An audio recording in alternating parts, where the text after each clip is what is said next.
Yeah, I know what type of time I'm on when I step in the scene, man. Had them bottles ready, had them sparkles ready. It's gonna be a good night. Last time around, it was different. Somebody tell them pay attention, nigga. Yep. Welcome to the Blazers and some green tea, episode of the baby. podcast. Your boy John, my co-host Dev, I know him as Dev in the back, and my co-host Drew. What up? Recording this episode a little late, but we are here. Facts.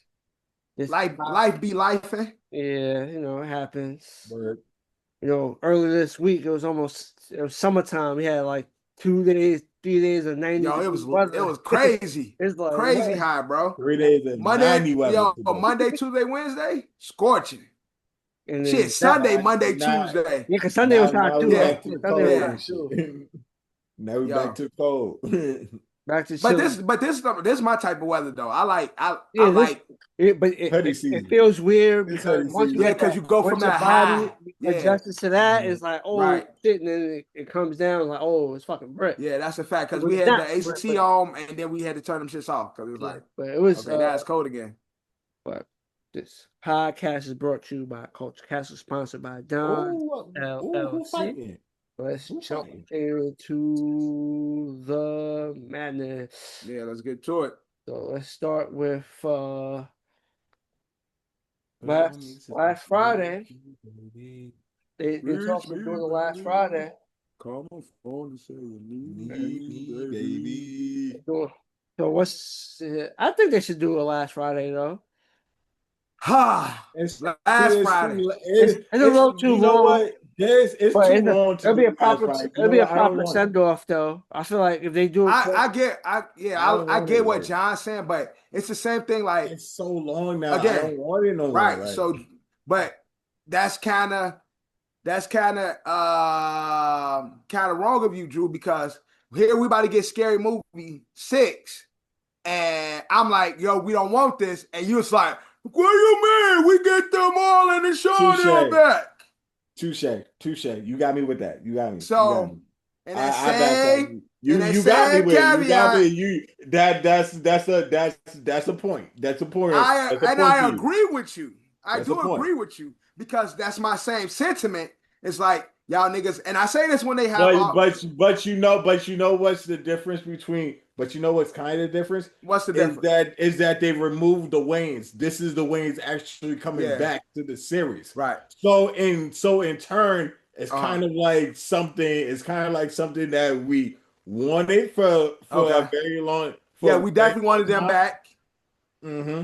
Now that it's back, like maybe we're anticipating it because the last like I like 3. I liked 3 before, but 4 and 5 was ass. Yeah, and that was tribute. All those didn't have the wings though, so that's the scary movie. No, I did like 3. Don't say all of them. They did. 3 is with I like Eminem, right, with the white boy and Kevin Hart. Yeah, I like that. Actually like that. I still be quoting some of the lines from. No, I'm saying, but that was the last one I liked. I'm saying, but 3, 4, 5 didn't have the Wayans brothers in it. Right? No, they definitely did. Well, what Drew said, he was okay with 3, but 4 and 5 was okay with 3. The 4 and 5 was just like that's where it veered. That's what it was like. Okay, yeah, they definitely not involved in this, like because 3 is with Charlie Sheen and shit, right? Yeah, 3. Yeah, when the aliens come in. Yeah. With the shit. No, the white boy was funny as hell when he did the Eminem. Wait. And then fucking Kevin Hart just humping on Anthony. Anthony from the Brokeback Mountain. Yeah. But Anthony Anderson. What's his name? Anthony Anderson. Yes. Yeah. But again, the same like you, Drew. I'm not looking for this. Like, I get it, John. You want to give it a proper send off, but I'm not looking for this. Not now, at least this new Friday. I don't care about this. No, we The gotta proper send off was Friday after next. Like it was a good You close off. Friday after next. you gotta get Mike Epps. You gotta get Chris Tucker. You said you gotta get the band back together and shit. both. But we ain't got Pops no Yeah, more. that's what I'm saying. At least Yeah, we don't got they Pops could no give more. us Like, at least on screen they could give us like a tribute to him. Right, That's what I'm right. saying, a proper like tribute on. Yeah. They could do like a little segment of the movie where they do like a tribute to him. Yeah. So I mean that's a given. I'm pretty sure And they're then gonna. you ain't got before. Debo no more. Oh yeah. Yeah, we don't got Debo and we don't got Pops. And we ain't got I'm about to kill somebody. Is Ezel still alive? I think he might be dead No, too. Ezel is dead. Ezel is dead. And so like, Damn, how'd you say it like that? He's like, No, I'm sorry. I didn't mean it like that. But Ezel is. But I'm Ezel just saying, like, did not pop up. Ezel was only in the first one. Ezel was not. no, in but the I'm second saying or like, third. so I'm saying with the send off, you want to get the standout people back together and stuff. So you got Debo dead, Pops dead, Ezel dead. Like, there's a lot of, if you're doing a proper send off, there's a lot of people that we could pay homage to or do like, oh, there go Ezel for the last time. There go Debo for the last time. Oh, Pops for the last time. And so because it's been so much time that passed, I don't think it's gonna be a proper send off, and therefore, Mike Epps the only person that's like still like old but young. It's like he's still almost in a sense relevant still. Where the rest of them niggas is really just like some old ass niggas now. All of them are really old. Well, I don't see how Chris Tucker second or the third one though. No, he wasn't. He wasn't. Yeah, so they could still, they could still do the movie without him. I'm just saying it's just a lot of major pieces for it to be the final. Mm-hmm. That's unfortunately not around anymore, and so much time that went past. The last time we saw Smokey, they still got a villain. But I'm saying, you get Tiny. I mean, get you got Damon. Yeah. You think they get? You think they get Cat back? They can get Cat too, but Damon is Freaky Debo. Freaky Debo. I am a boy. I'm just saying, Damon. Last time we saw Chris. Last time we saw Chris Tucker, Friday, he was a young man. Like, he's an old fucking man now. Like, there's no like real character development. I don't know, man. I'm just not looking forward to it. I know how man. If you really think about how many years are they gonna jump? There we go. I couldn't fucking think his name. Between last Friday, and this Friday. He's still around, Terry Crews. Debo was the villain for the first two movies, and Debo wasn't in part 3. Yeah. Well, Debo was a minor villain. He wasn't in part 3. It was the Mexicans that was right. The Mexicans was the big villain in part 2. Not Dorts. But yeah, I don't know, man. I just don't know about. I don't know about this. I'm not gonna hold you. Properly done. They could fuck around and have. But how would the script look like? They got kids now. Yeah. Mike, I don't know. Ice Cube's son is a pothead or some shit. Like. Also, we all guys. Also, role reverse type shit. Like Ice Cube's son is the pothead, and then Chris Tucker's son, Smokey's son is the I guess the Smokey's son is Craig. That's right, the square. Craig's son is Smokey, and then Craig gotta play the role of Pops, and Smokey could just be Smokey, and then Day could still be Day. Yeah, I want to see an old ass Smokey. You know what? We just gotta wait for the trailer, man. At this point, the trailer will tell all. Stage yet. Yeah, ain't even. It's just low key. Them bouncing ideas and trying to see who actually would want to do it. This shit won't appear in the movie till 2029. Yeah, word. That ain't 2029. So I don't know, man. They gonna do that. They might as well make a new How High. They just tried it with they already did. Yeah, I'm saying, but that was like the MTV version. I'm talking about getting Redman, Method Man back. Like, I don't know if that was those weed movies. Like, drugs is so far away from weed. It's like it ain't even like the forbidden fruit now. Niggas is doing it much harder drugs now. It's like You know what I'm saying? It's not like if Yeah, you make a it's movie not. about niggas smoking weed, it's like, nigga, we don't do that shit, nigga. Where the lean at? Nigga, where the pills at? Like, Well, maybe that's don't say niggas still smoke weed. Like, no. So that's what I'm saying. I'm like, culturally, weed ain't the forbidden fruit no more. It ain't as exotic as it was during that time. Like, you get what I'm saying? Like, It's it ain't as taboo today as it was then. To Dad's point, is just the appeal of weed pothead movies. I feel Right. like growing up, there was so many pothead movies Because it was taboo. Like, that's what I'm saying. Like, Yeah. niggas is doing way harder drugs now, and so maybe that's the goal. Like, what the fuck are y'all doing? We did weed, and y'all niggas doing how did fucking lean and pills take over? Like, But see, with weed, there's still like even though it was taboo, it's a drug that is looked at like, it's not too bad. They ain't gonna give us no movies about pill popping, but but it's not like a genre like pothead movies. right. And we're not gonna get the genre of like pill popping movies or cocaine movies. Well, but plenty of movies of people doing cocaine, but it's like it's but more it's like drug It's trafficking. not like a cokehead. You know what I'm trying to say? It's not a cokehead movie. There's no cokehead movies. There's no heroin shooting like people. Movies to people that do heroin. There's no movies like that. But that's what I said. Pot. There's like it had its own genre. It's like pot, like movies for potheads. And that's what I'm saying. So like, it's not smoking weed is not as taboo as it once was. So like that attraction to make pothead movies ain't the same. Like, so I just don't know how a movie, what they gonna do, vaping and shit. Like, I guess vaping is the new thing. Cause that's like the new taboo thing. It's not like nobody's really fucking with the, like, we know niggas doing like the harder drugs, but it's not like cool.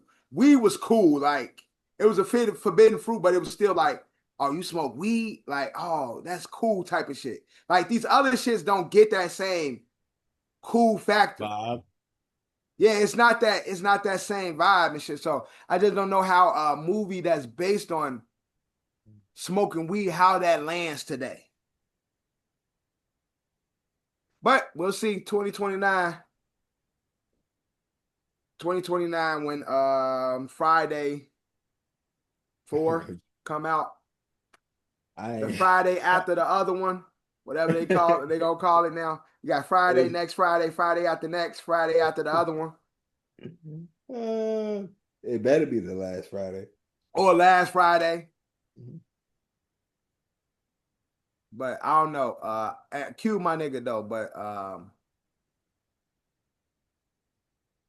I just don't know how this one gonna land.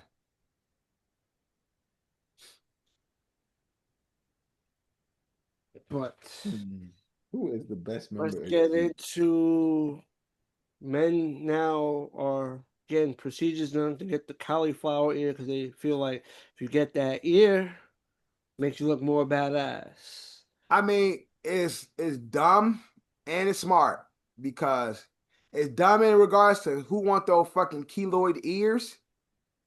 But at the same token, it's smart because I know if I see a nigga with them cauliflower ears, I want no part. I guess that's part of the reason why everybody wants it's like preventive maintenance. Nigga, just get a gun. Like, but you can't walk around just waving the gun, so it's like you gotta conceal it. Unless you live in a state where you don't gotta conceal. But outside of that, nobody, you know what I'm trying to say, you walk around, you have it on you, but nobody see, gonna think, oh, the problem is when you run into a real badass with real cauliflower ears, they gonna expect a level of fighting, and then when they fold you up like a pretzel, then it's gonna be like, oh, this nigga's a fraud. Like, I guess it's to prevent running into them. I guess cauliflowers, I'll keep pushing. Right. Yeah, regular person, yeah, look at my shit. You better niggas gonna be like, got their hair back and shit. Like, nigga, you better see these ears, nigga. You better see these ears. This shit official over here. No, niggas, I don't get it. I don't get it though. Like, as grown men, we should be outside looking to fight anyway. Like, at this age, at my big age, I don't care how good of a fighter I was growing up in my 20s. I don't think I got it like that no more. I'm confident that I don't have it like that no more. I haven't had a fight in over a decade. So go to the gym, get your hands right, and just like avoid fighting. But if you got to defend yourself, then just do it. You don't got to get no fucking go through surgery to get blood pumped into your inner ear to make you look tough, nigga. Avoid fights as much as you can, but just be confident, or at least pick up some skill where you can confidently defend yourself. But I'm not going to the point of putting some pumping blood and pumping it into my ears. That shit is ugly. Like them cauliflower ears are disgusting looking. Like that shit is disgusting looking. But when I see a nigga with them ears, I will stand clear. That's the whole purpose of it. Well, the way I view it, that's the whole purpose. Yeah, until you run into the wrong motherfucker, and they beat the brakes off you, and like, and then the blood start, cause niggas gonna find a cheap way to get the cauliflower ears, so their ears gonna start draining and shit. And that's like, nigga, why your ears bleeding? Like, we ain't even start fighting yet. You sweating, and now your ears bleeding. Cause your ears bleed because you nervous. Like you went to a bullshit dermatologist. And what type of doctor is gonna pump the blood into your ears for no reason? Most doctors drain it. The blood. They don't add blood to your ears to make it look like that. That's a new type of cosmetic surgery. Yeah, I know, but trust me. If they pay for it, niggas will go. Doctor do it like, how much you willing to pay? Oh, you want me to just take some of your blood and pump it into your ears? Okay, sure. Fucking idiot. I'll take your money. That is a dumb. I get what you said, Drew. Like when if the dummies want it, if you can pay for it, some doctor will take it. Mm-hmm. I just think it's dumb. Just now the Hippocratic oath. If the shit is dangerous, you're supposed to tell me it's dangerous. Right. but I wouldn't even think that's a Hippocratic oath, nigga. I just don't think the blood will stay. I don't see unless they do it properly and the shit get infected. Outside of that, I don't see how it could be a major harm to your health. But it's just blood. Changing your body altering your body to look a certain, to be looked and viewed on certain way. I just don't see how the blood stays there, like medically, like pumping into you, how the blood will stay. I guess when they fuck it up, once they fuck it up, they'll hook it up to the because that's that's due to trauma, like the cauliflower ear, like that's not that's not natural. That's not a natural thing that keeps the blood there. That's trauma to the ears that cause that defect. So if you just pump blood there, I don't know, I'm not sure, how the body works really to that extent, how they will go about keeping the blood there without it somewhat falling and going somewhere else in the body or something. You know what I'm saying? I don't know. But y'all niggas is weird. So niggas be having fake muscles, fake abs. Now I guess you got fake cauliflower ears. Do you? Yep. Now let's get into a new study. Young women are facing a female angriness epidemic. Per study, they're the most unhappy and pessimistic group and view the world negatively and blaming men for their unhappiness. According to New Statesman exclusive investigation in Poland by Maryland Strategy, an epidemic of despair is spreading among Gen Z women. Only 50% of women under 30 view men positively compared to 72% of men who view women positively. Young women are 26% points less likely than young men to feel positively about capitalism and far more pessimistic about ever out-earning their parents. So, women run a job market. They make more wages wise, salary wise. They're beating every man. Most most companies have women in leadership positions, executives, CEOs, more entrepreneur women, more opportunity for women, and yet they're the most unhappy. They're most unhappy to their partners. Sound like it's a you problem. Like y'all ass is unhappy. Y'all unhappiness. They said it ain't just relationship. They're unhappy in this world because of men. Yeah, but yet, that's what it comes back to. That's what they say. Yeah. It's not just a relationship thing. It's we are unhappy because of the men that's out here. Like, but this is the best time to be a woman. Man, they don't want to. They don't want to be. Nah. I'm gonna sound. But then y'all independent, and then y'all be. They don't want independence, man. They want. And that's what I'm saying. Y'all fake want independence. Y'all fake want it. Y'all lipstick lesbians. That is the manosphere. But it's like, but y'all unhappy, like opportunity galore, entrepreneurship galore. Women this is a fuel, y'all. This is I think these studies are very jaded in a way because it's a certain type of woman that they, I guess, are polling and things of that nature. Because again, I would say for the most part, yes, it's a lot of fucked up people out here, a lot of fucked up men. But I think in this world today, this is the best time to be a woman. And I have no place to really speak because I'm not a woman. But I just think when it comes to opportunity, when it comes to safety, I think a voice, I think it's this the best time to be a woman.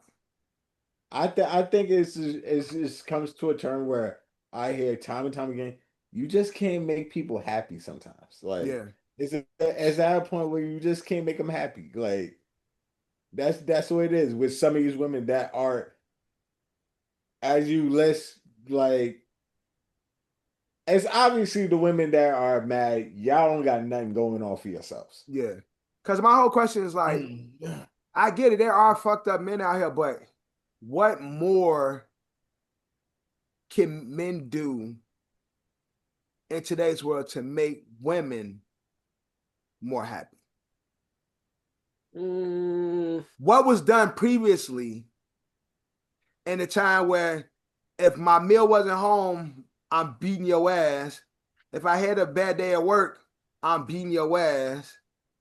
If these kids making too much noise, I'm beating your ass. Era.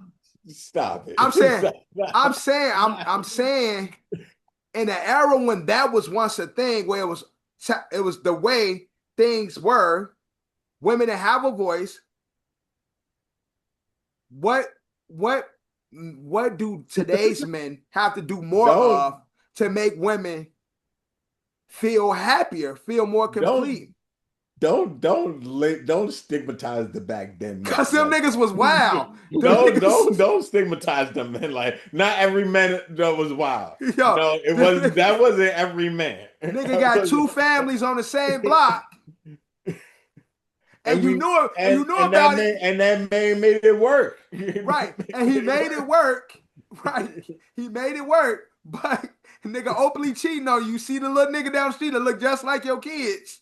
Y'all don't say nothing about it, but y'all know the truth. I would say the big difference is, for one, people still, shit like that still happens to this day. Yeah. True, but very true. It's the effect of social media, because on social media, the facade of how it's people are perceiving what they see on social media on that's how to live, do it this. That's how relationships should be. People are more social media is like you follow. But people are actually following what they see. Yeah. They follow the person, but they following what they see. They lifestyle, and they equate that to this lifestyle I should have. Yeah. They're on the phone, open it, and they just scroll. Yeah. All that shit they see on social media. It's frying their brain. Basically, and it's like a majority of it outside of like news things or factual things that's being covered on social media. Everything else is, for the most part, is a facade. Yeah. And people are just, it's brainwashing people onto, certain things on social media. Makes people question certain shit. They see how these people live. Now they questioning how they're living. Are they living the right way because they're not doing what they're doing? And each to each their own. So what works for you may not work for me, and what works for me may not work for Drew. Yeah, and the crazy thing is and it all could be. We could all be right. It's just we all doing it in our separate ways, and we're all right. It's just because even in a world like today where you see these cup ass sucker niggas that be making these videos about like today's woman, the fresh and fit, it still says 72% of men are still happy with the way women are, even with all the social media and all the fake and facade. Like men are still living in the real world and happy with women being themselves. Like, so it's like, it's just funny. Like you see those, cause then like, they in social media, they showcase those type of guys, but in real life, us being men, we still like, we love women. Like regardless, we understand the facet and the nuances of women and how everyone is different, but we still love women for who they are. Like we not like it, regardless of the fast life women, regardless of these women being infatuated with social media. We got the BBL queens, we got a whole bunch of different type of women, but past all of that, we still love women for being women. Like, you get what I'm saying? Like, there is a foundational love that we have for women. And so it's always interesting to see that it's just like, regardless of all the changing in women, we still love y'all for who y'all are, even with the changes. And it's like, what more do women need from men? It's just an open question. Like, or maybe social media, even though it affects both parties, is having more of an effect on one side versus the other. And that's what I'm saying. Why though? It's like, that's what I'm saying. Like, even with the fake and goofy shit, the balloon popping videos and the girlies with the nigga gotta do this and do that. Like, even with those type of, cause for the men, there is also the content that pushes the agenda for the women ain't like your mother type of shit. Like, you know what I'm saying? That's my whole point. That's the facade. And it goes both ways for the men and the women. They'll be on here saying this, but I'm saying, why does it affect women such a drastic rate based on this poll I'm saying, compared to men? These people that make these videos, right, and they create these characters on social media, but behind the scenes in their real time and space, they are, for the most part, I'm not gonna say not every one of them, but a majority of them is playing characters and they play it to the extreme. But for the most part, a lot of them are living not what they're preaching. They're preaching this because they know it's gonna get views, clicks, and it's gonna get stir the pot, get people talking. But damn well what they're saying does not go into their criteria at all. Like, they're legitimate. You delete social media, you delete everything, delete the character. I had saw somewhere recently. It was a girl, social media character, personality. She just lost her whole fandom because she was preaching all this man hating shit, and she had a whole man, and her fans was like mad at her for having a man. Yeah, but that's the whole point. When you preach certain shit, that's just the effect you get. Like, oh, you when you're preaching what you preach as your character, you're basically motivating / inspiring others to follow your way. Especially once you get a following and you get some clout on social media, and you progress, you move on up. There's gonna be people that's gonna try to mimic and live their lives exactly how you portray it. And if you're portraying a facade and it gets exposed, when you portray a facade and it gets exposed, now it's like, oh shit. Now you still might have some fans that still may follow you. Even though there's gonna be some ones that's gonna turn on you, and they're gonna turn on you quick, and it's gonna forever. They're gonna say fuck you. Even though I see what the women preaching all the women empowerment type of stuff, when their audience see that they're not, that they have a strong man beside them, y'all want to get mad at me for having a strong man. I'm like, that's on the, I think that's on their following and not on the person. Right. Cause and that was her thing. She was like, I never said I didn't have a man. I told y'all about the type of men you niggas dealing, the type of niggas y'all should be avoiding. And so the people was her fans is like, they felt like she was hiding her man because she wasn't showcasing him. She was just basically, her content was bashing men, but she had a good nigga the whole time, and then like somebody spotted her bashing all the wrong men. I have my good nigga behind me. Right. I'm bashing all the wrong niggas. Remember that other guy? He used to always talk about relationships. He had like a little minute. His videos used to always pop up every now. I don't see his videos no more, but I know what the one you're talking about. He always used to talk about relationships, and he basically telling women. Oh, the nigga being that Black Jackson something. Yeah, and then he ended up he got caught cheating on his wife. Yeah. Like, and he had the video of her standing next to him and do shit. a video together and shit. But I feel like him getting exposed for that kind of destroyed like his credibility in his videos. Because his shit. He was the man that he was dissing in all the videos. Right. Yeah. He's telling women, "Oh, look out for this, don't do that." He was in real time, a real person. He was the person his character was dissing. That's what I'm saying. So this whole social media is like the facade, and once the facade pops, and you get the whoa, that's an interesting case because he was being a facade, like. No, he was leaning down to people the wrong road. No, but that's my point. That's an example of it. Dev just brought up one.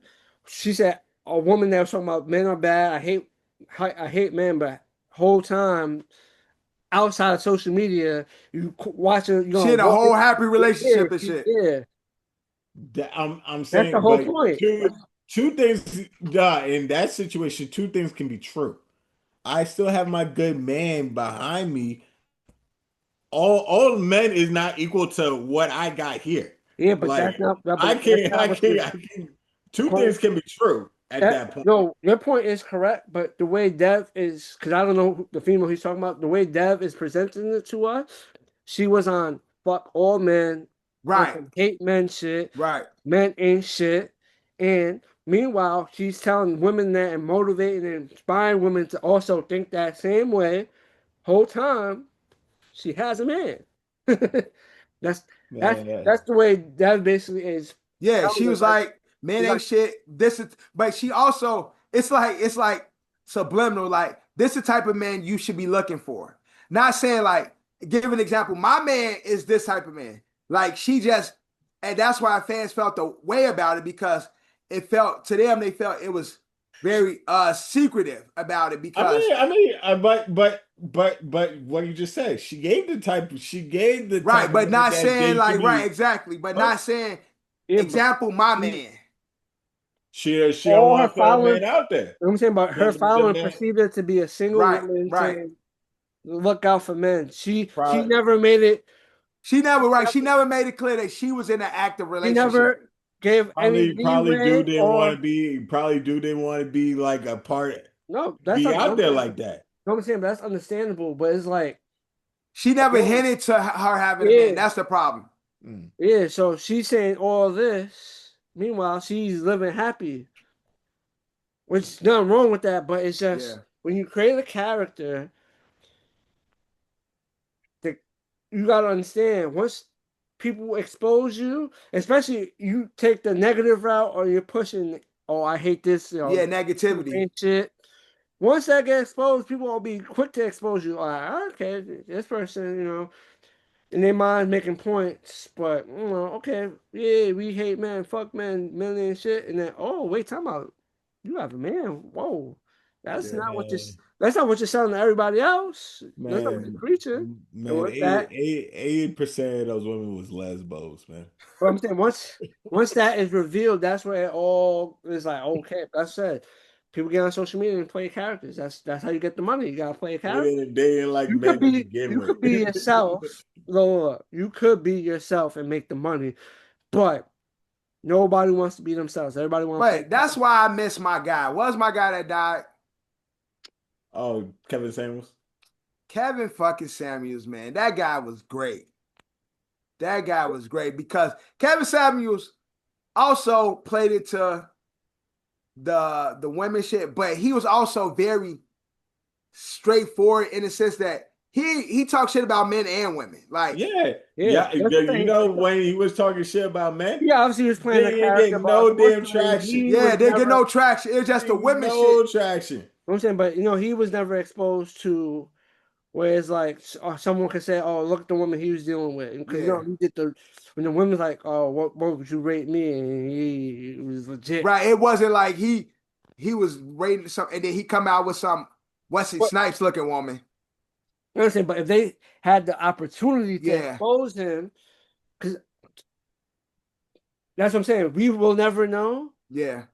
But he definitely also played a character on social media, but he was never exposed. So to our knowledge, Kevin Samuels is funny. You know what I'm saying? But his character and his person is gonna always be linked as the same person because we have no evidence to dispute. Oh, yeah, he was just playing a character. Yeah, he was just saying that to get the views and the clicks. Yeah, and even with him, even with his time, people were actively searching, Googling, trying to find something to use against him.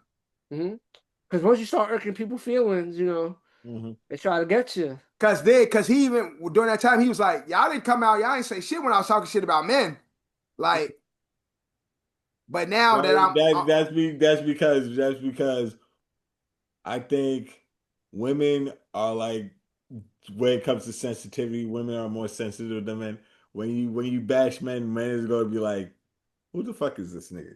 And that's it. And honestly, that's the fact. I think women entertain the bullshit more than men. And so that's why they seem to be more unhappy.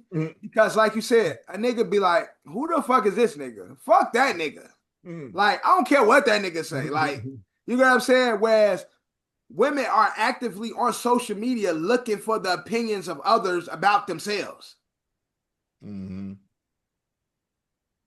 that they never see in person that don't know them from anywhere, actively engaging with people on themselves. And so I think we've been talking about this a lot. Look in a fucking mirror. Take some time. Look in a mirror. Like, take some time and analyze yourself. Y'all unhappy is your own doing. But I guess with Dad's final message, we'll leave that topic there. Oh, getting closer and closer, GTA 6. When I seen the post, it said like 4 days till you pre-order, and I believe it when I see it. Man, GTA 6 is on the way, man. End of the year, man. I believe when I see it, we're gonna get fucking the Warrior 6 by the time GTA come out. I ain't pre-ordering nothing. Let me get the game. Oh no, yeah, I'm not pre-ordering that. Yeah, I'm not. So y'all niggas can get my dollar and hold my money. Pre-ordering nothing. Y'all, let's get the game trailer out in E3. Facts. In E3, let's get the game trailer out, and you know what? I am so man, like, I ain't buying that shit until it's live. I'm not pre-ordering nothing. I don't care about the E3 trailer. That shit is still come out in 4 years. Yeah, you know what? I dead ass because I don't want to give them ideas, bro. I ain't giving them ideas. Rockstar got all the ideas already. We gonna keep fucking with these people. I feel like they sit back in these board meetings and just be laughing, looking at like the message boards and all that and stuff. They be on all the websites, reading what we say about the game and just be laughing. You know what? Rockstar. This is just one because this game is so anticipated they really can do the first surprise game drop. Surprise game drop. They could. They could. They can really just they shut down the server though. The server gonna shut down anyway when it drops. Yeah, surprise game drop. Yo, as soon as you game on marketplace, and you just get that notification it's available on that banner on the big banner, GTA 6 available. Somebody is gonna flood Twitter with this shit. Oh yeah, it's gonna go crazy. It's going a little crazy. Our niggas gonna be like, yo, GTA 6 out. Like everybody's gonna run to their PlayStation market, they Xbox Live. The first ever surprise game drop. Ever. And they honestly, they really the only ones. Them, I feel like GTA, Madden, and 2K, the only games that can like do a surprise drop. Madden 2K can't do a surprise. I think they could because people slated for every year. You can't. No, I'm saying it's slated for every year, but that's what I'm saying because niggas, even though we get the same game every year, they can drop it. Yeah, they can just drop it whenever they want. Earlier. Yeah, exactly. A month earlier, and niggas go run to it because it's like they programmed us with those two. Like it's the same game, and niggas gonna buy it every year. So it's like they don't have to really do the marketing to say this is why you should buy it. They can say we didn't change nothing. Madden 2027, and niggas gonna go buy that shit. Yo, same game, new trailer, new cover.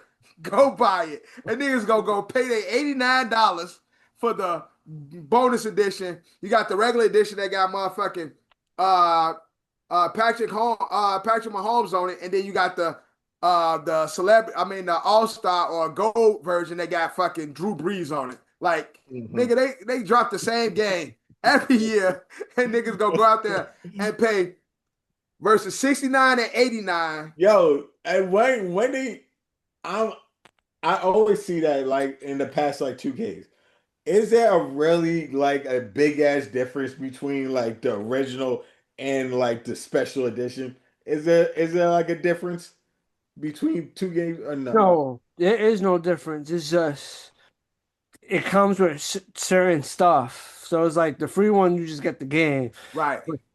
You get the shit that you would normally go pay for. You get like included. You get like a season pass. You get some downloadable content. You probably for GTA 2K you get VC coins. Yeah. So they give you a bunch of VC coins. You can put that towards your character. GTA they probably give you some GTA if you get the more expensive version. If they're doing that, you get some GTA money to use when you go online and stuff like that. So that's all it is. That's the gameplay itself is not. It's the exact the same. It's just one version comes with stuff, while the other version you just playing the game and you gotta earn everything. Yeah. Okay. Or you go to the virtual store and you could buy certain things. That's it. It ain't really nothing special. That's why I'm copying NBA to Run next month. The fuck is that? Who? Y'all know about NBA to Run? No. Y'all know about EA's new NBA to Run? It's like the new NBA Live? No, it's supposed to be like the new the Streets.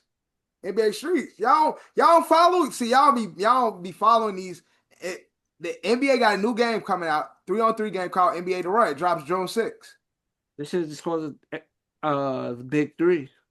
It's called NBA The Run because the Streets now called. They should have did the collab with Q. Street basketball is The Run. So yeah, Bobito Garcia is the voice on this. I'm gonna send y'all a link so y'all can check out the trailers. I've been following it for like a year now. I root for EA because I was a big fan of NBA Live, but in the basketball department, EA Sports has been dead in the basketball department for years now. Oh yeah, they definitely been dead. Well, that just I guess they kind of call it NBA Streets. No, it's not the same partners. Not the same creators or organization or whatever we want to call it that's making the game. It ain't big. EA big making it no more. ESPN. I'm saying ESPN. EA Sports is and the NBA are working with another company to make the game. But yeah, I've been on these like message boards and shit. I seen a trailer for it like a year ago, and I just been following this. I've been following them on Twitch, but the game officially comes out June 6th. 3-on-3 basketball. Got some made up characters and shit. It's free. I downloaded it. It ain't for free. It's like $20, $30, something like that. But it's 20 not bad. But it's supposed to be a game. It ain't gonna have like EA. I mean, like fucking 2K where you gotta buy everything. It's like you earn the characters. You earn all of it. Yeah, play to get your shit. Yeah, play to get in shit. They're going back to the traditional way, but yeah. Vice City. I mean, not Vice City. GTA. We don't care about no trailers. We don't care about none of that. Drop the game. Shock drop it. Yeah, shock drop it. Go ahead. All right. that shit. You know what? You're right. That surprise drop. The server gonna crash. It's gonna crash regardless. Yeah, of course. Especially that first day. First day, it's gonna crash regardless. The whole world's gonna be on that shit. Literally. When the last GTA dropped, niggas is still playing that GTA. GTA 5 like officially dropped like GTA 5 released.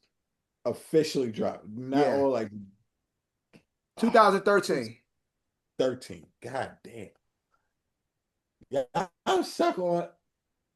It's been like, oh, that's disgusting. Over a decade with one game. And niggas, cause then they did the GTA Online, and it gave it new life.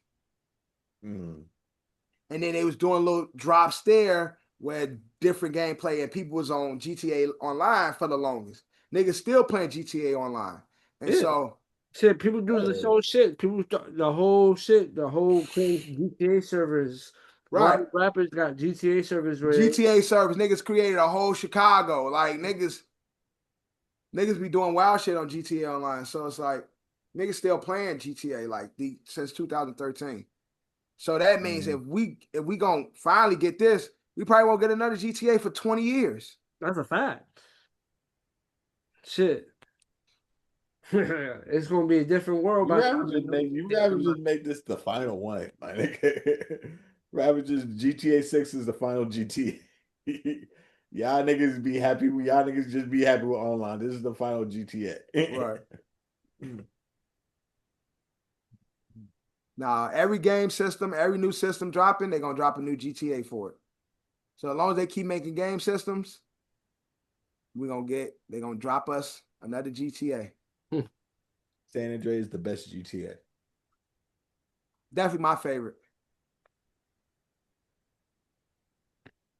The best. My favorite was actually I like Vice City a lot. Vice City was good. San Andreas was good. 3 was good. 4 was Vice good. City was dope. All the GTAs. Yeah, they all. Good. Yeah, I like all the GTAs from 3. Yeah. Till now. Then you had the other shits. Remember when PSP was a thing? You had Liberty City. Liberty City stories and shit. Vice City. Was it Ballad of Gay Tony? Yeah. The Vice City stories. You had the side games, but for the most part, like the main GTA games, since 3, valid. 3, 4, 5. Yeah. 3, 4, 5. Good. And then you had San Andreas and Vice City. Yeah. Good games. Let's get it. I say every time, once you get like a story, it's like a continuation, it's like a wave of things, your names just connected to them to it. The baby had the thing with the painter and other shit, but now he's going to an event. He left the fan hanging, homie. And the fan was like, I just came home 4 years ago. And it's crazy. This same fan was on Angela Yee. Yeah, he got an interview, which is crazy. Talking about it. That's I guess that I would for his sake, it would have been dope for the baby to actually dap him up and keep it pushing. But I guess it worked in his favor. He got a whole fucking interview. Whole interview. about the situation, which is crazy. So I guess in hindsight, it worked out for him. Yeah, but the baby was right. Like he probably just looked, gave him a head nod, and kept it pushing. Cause look what it turned out to be. He's doing the whole interview about the situation, which Exactly. is crazy. So maybe now, what if he should thank the baby? Because what if baby would have shook his hand? It would have been done. The moment would never happen. Now he got 15 minutes of fame because the baby didn't acknowledge him. He like, baby, I just came home. Like, I'm like, nigga, I don't give a fuck. He gonna get one interview. That's it. But he got an interview with Angela Yee though. Like, yeah, that's more than enough. He don't need multiple. He don't need multiple. I guess that you got one. That's way more than what. And one of the bigger faces in this space. Like, yeah, you're right. Angela Yee is a big face in space. Yeah, like, yo, let me get you side of the story. The baby can dap you up. Yeah, and her lip service, like shit, like that's a popular podcast.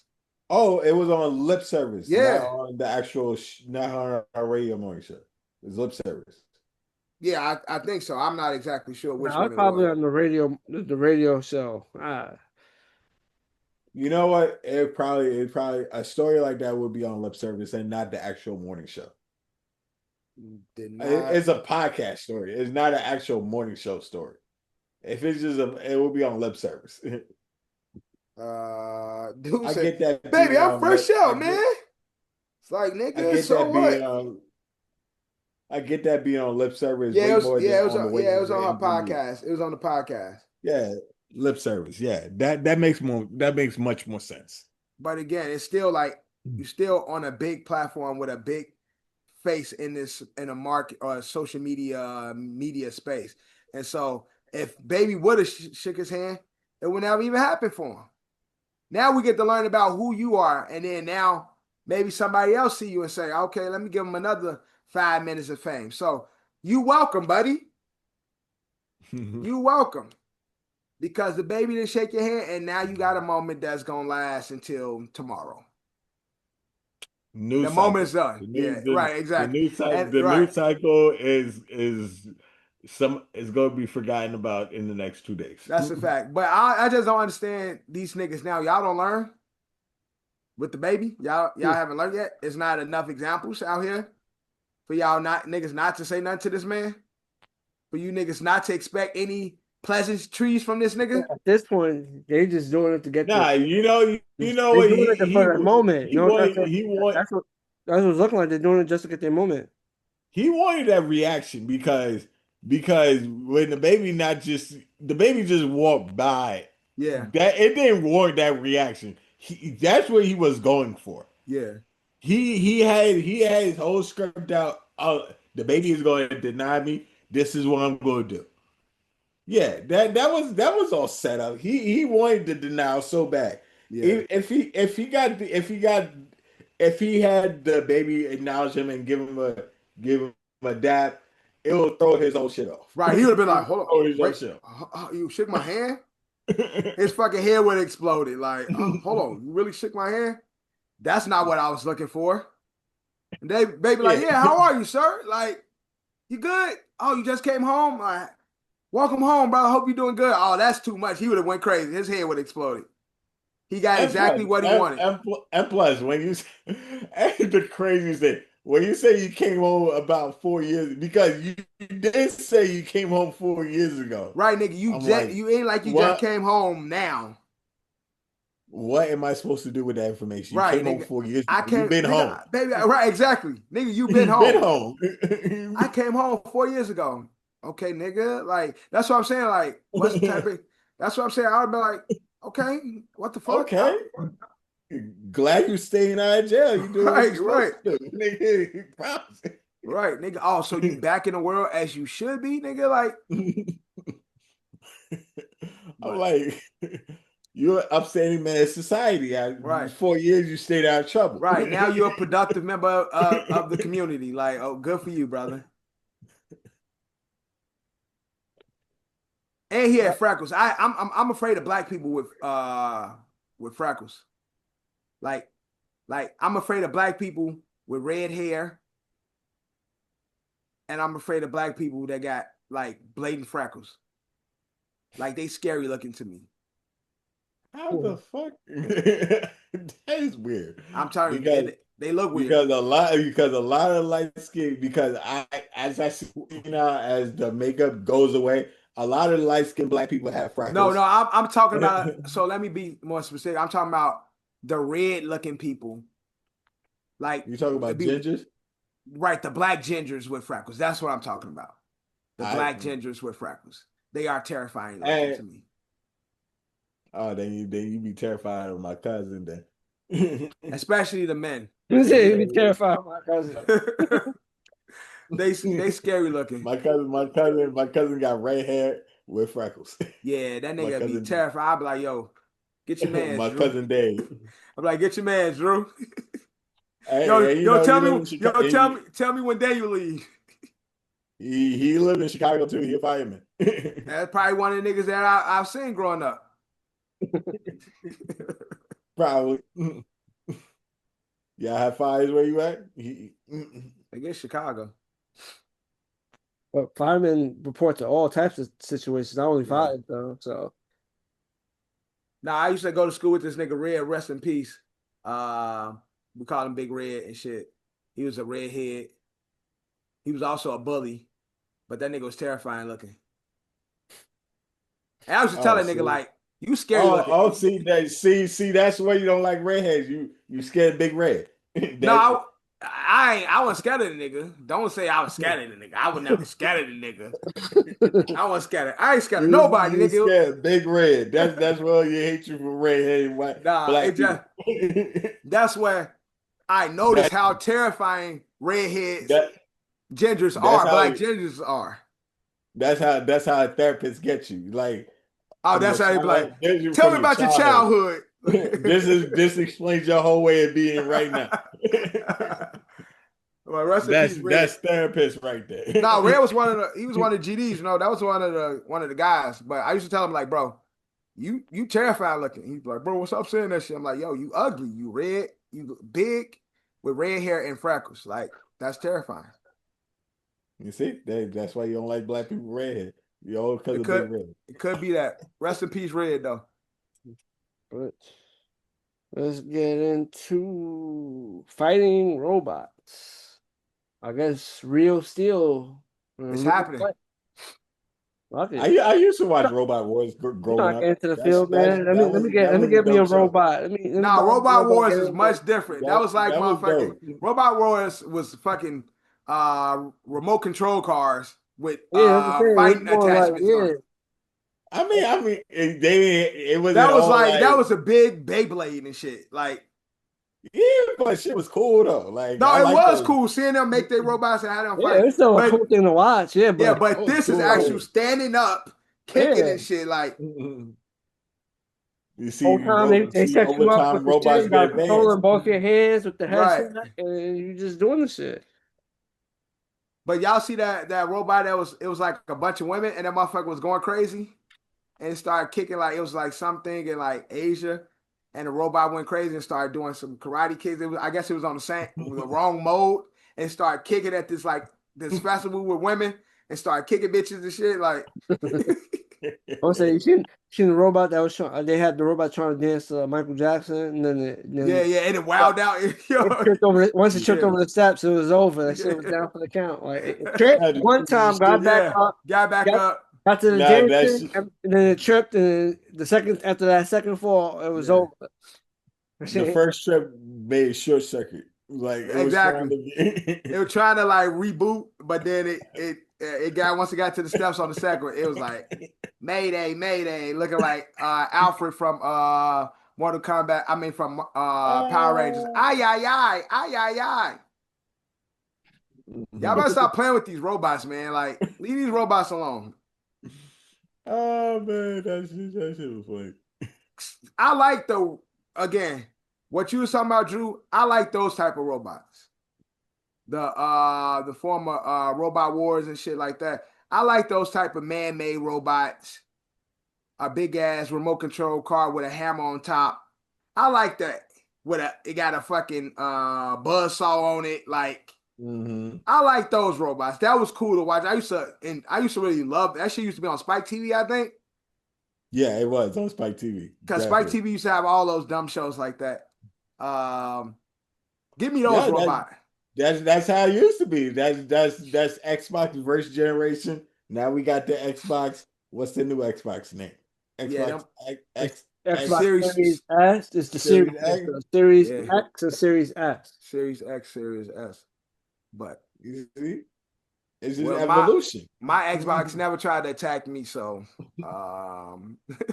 keep them shits in y'all lab somewhere. When you're gonna wake up when that robot gonna be on top of you, choking the shit out of you, and you can't turn it off. Robot that blew up your head and shit, you sitting up. Yeah. And you try to hit the reset button on the back. and that robot got mad strength. Right. Got the monkey grip on your ass. And you try to get to the button to stop it, and you can't reach it. Oh man! I said outside of that, robots could stay where they are. We don't need them, but it was to become a thing like real steel. Sign me up. I'll put on a virtual reality helmet, and I'll stand back and try to fight. Put together a combination. I could do that.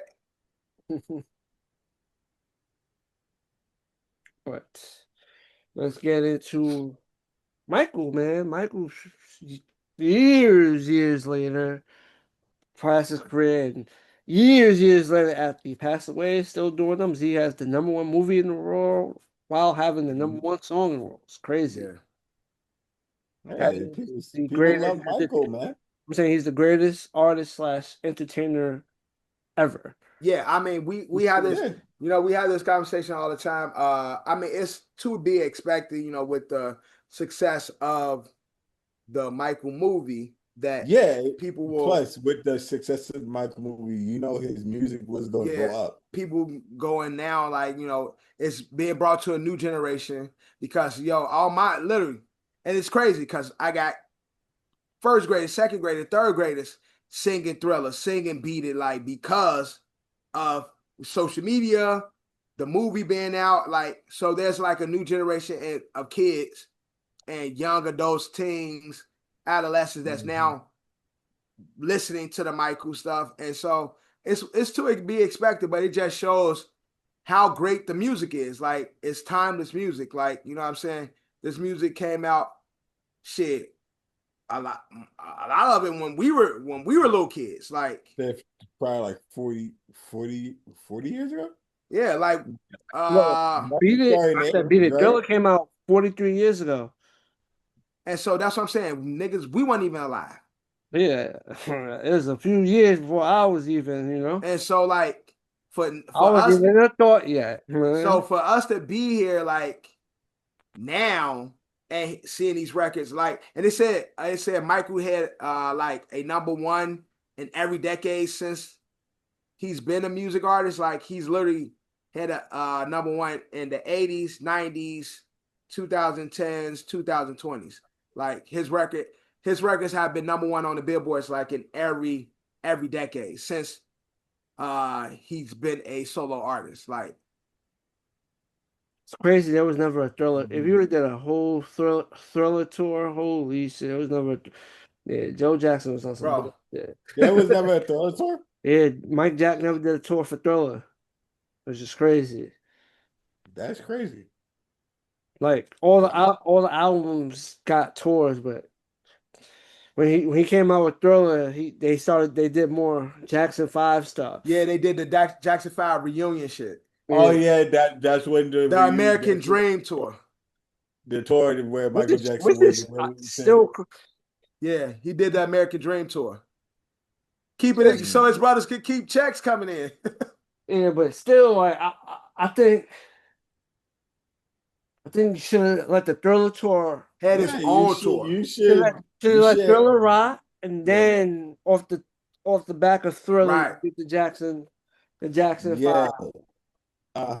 That should have went just like that. Michael Jackson should have been on tour for like, you say like for 2 years, do Thriller 1 year and do Jackson tour the other Yeah, because year. he would have did a whole American tour and the international tour for Thriller.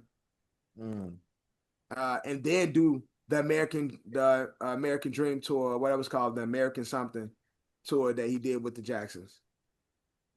Let's see. Keep money coming in hand over foot, man. No, he had to keep his brothers employed. Yeah, but they could have been on the y'all need to be behind and backstage. Just watch me out on this Thriller tour. No, but that's what John's saying in regards to Papa Joe. Like, this a family thing. Man, once I'm Thriller, I graduated from just the family. And then again, it's like, yo, we still could do the family shit, but Thriller is its own thing. Yes, let me do this one cycle by myself. I'm gonna come around and get y'all. Right. Y'all gonna be here like I'm gonna swing back and grab y'all. Yes. It's just like what 50 did with G-Unit. Right. You let me do the Get Rich or Die Trying. I'll come and get y'all. Let me get y'all back. Yeah, man. Shout out to Mike though. Again, 40-some years later, 4 decades later, still #1. The greatest artist we've ever seen in life. Literally. Definitely. Nobody is compared to Michael Jackson. Nobody is on Mike's level. He's literally on a mountain by himself. You got Baby Mike, you got Teenage Mike, you got Black Mike, and then you got White Mike. All on the Mount Rushmore by himself. You got the fastest of Mike, and then you got everybody else under that. Yeah, it's the Mike. Chris. It's the Michael Jackson tiers and all the other tiers. Yeah, nobody's on that tier. Drew, Prince, we love Prince. Prince ain't on his tier. Prince got something to say about that. Prince is definitely Prince is close, but there's people will put over Prince before Mike. Like there's other artists they say it's closer to Mike than Prince.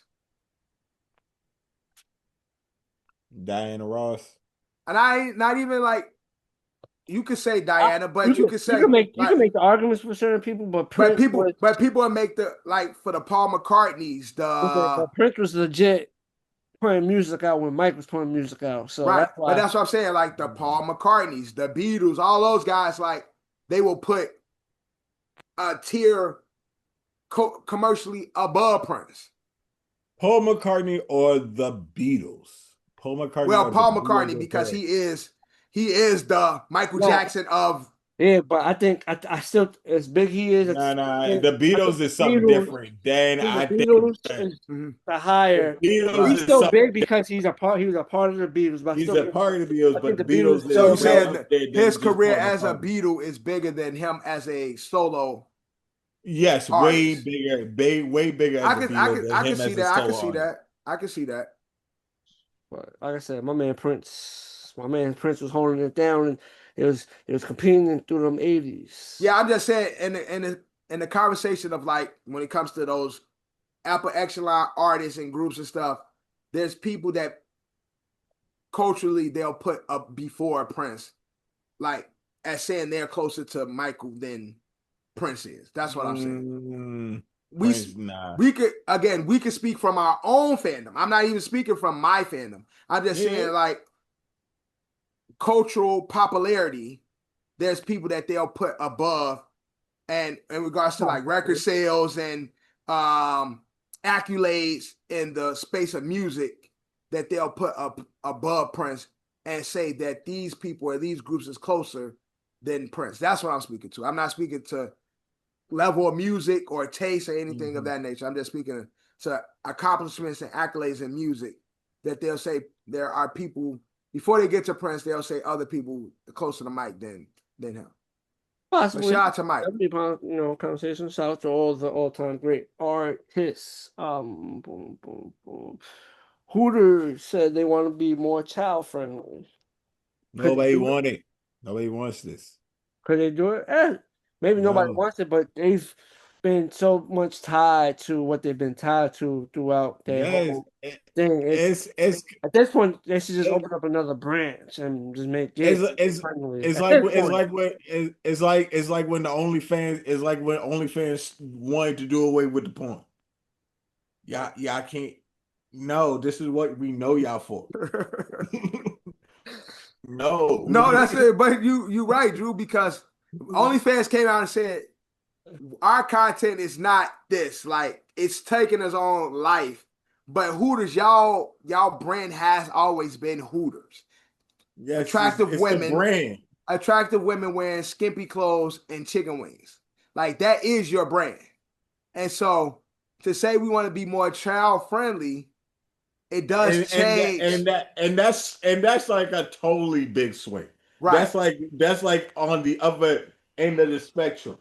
Right. Exactly. The way y'all used to be. So y'all want to do, it's not like gradual, like, and y'all food ain't that good.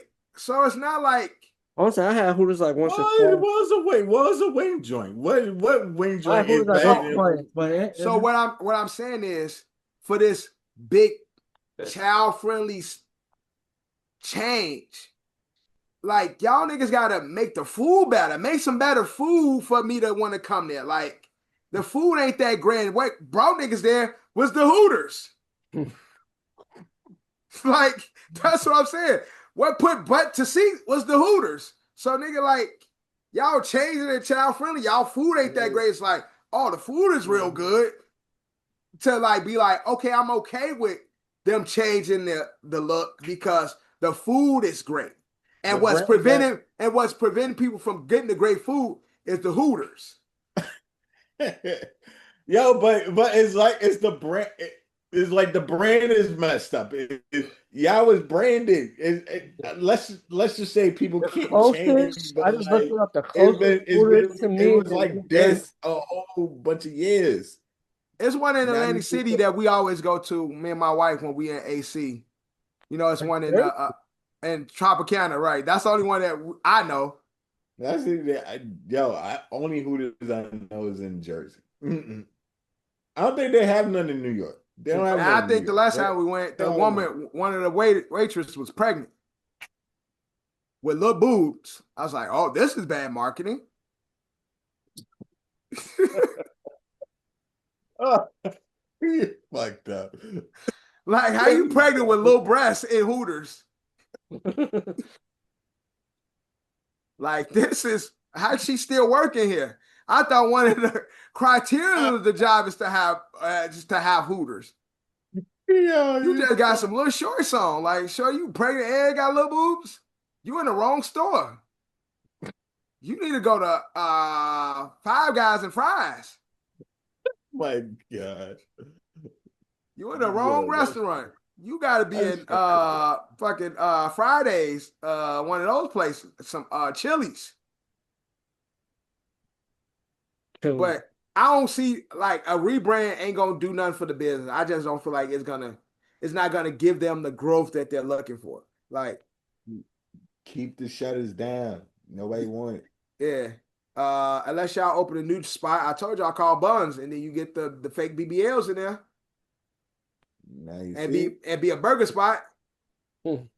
Call it Buns. Have all the big booty Latinas in there, bro. That might spark some stuff. Get some BBL joints in there, some little thighs with the fake obvious butt. Get some of that going in there. The butt don't match the thighs. Get some of that energy going. I don't like the butt. The butt don't match the thighs. Nah. I'm just saying, y'all want some type. I don't like it either, but I'm just saying y'all want to get a spark. And then y'all gotta turn it up. Y'all gotta do some. Do y'all remember the movie Coyote Ugly? Yeah, I remember that movie.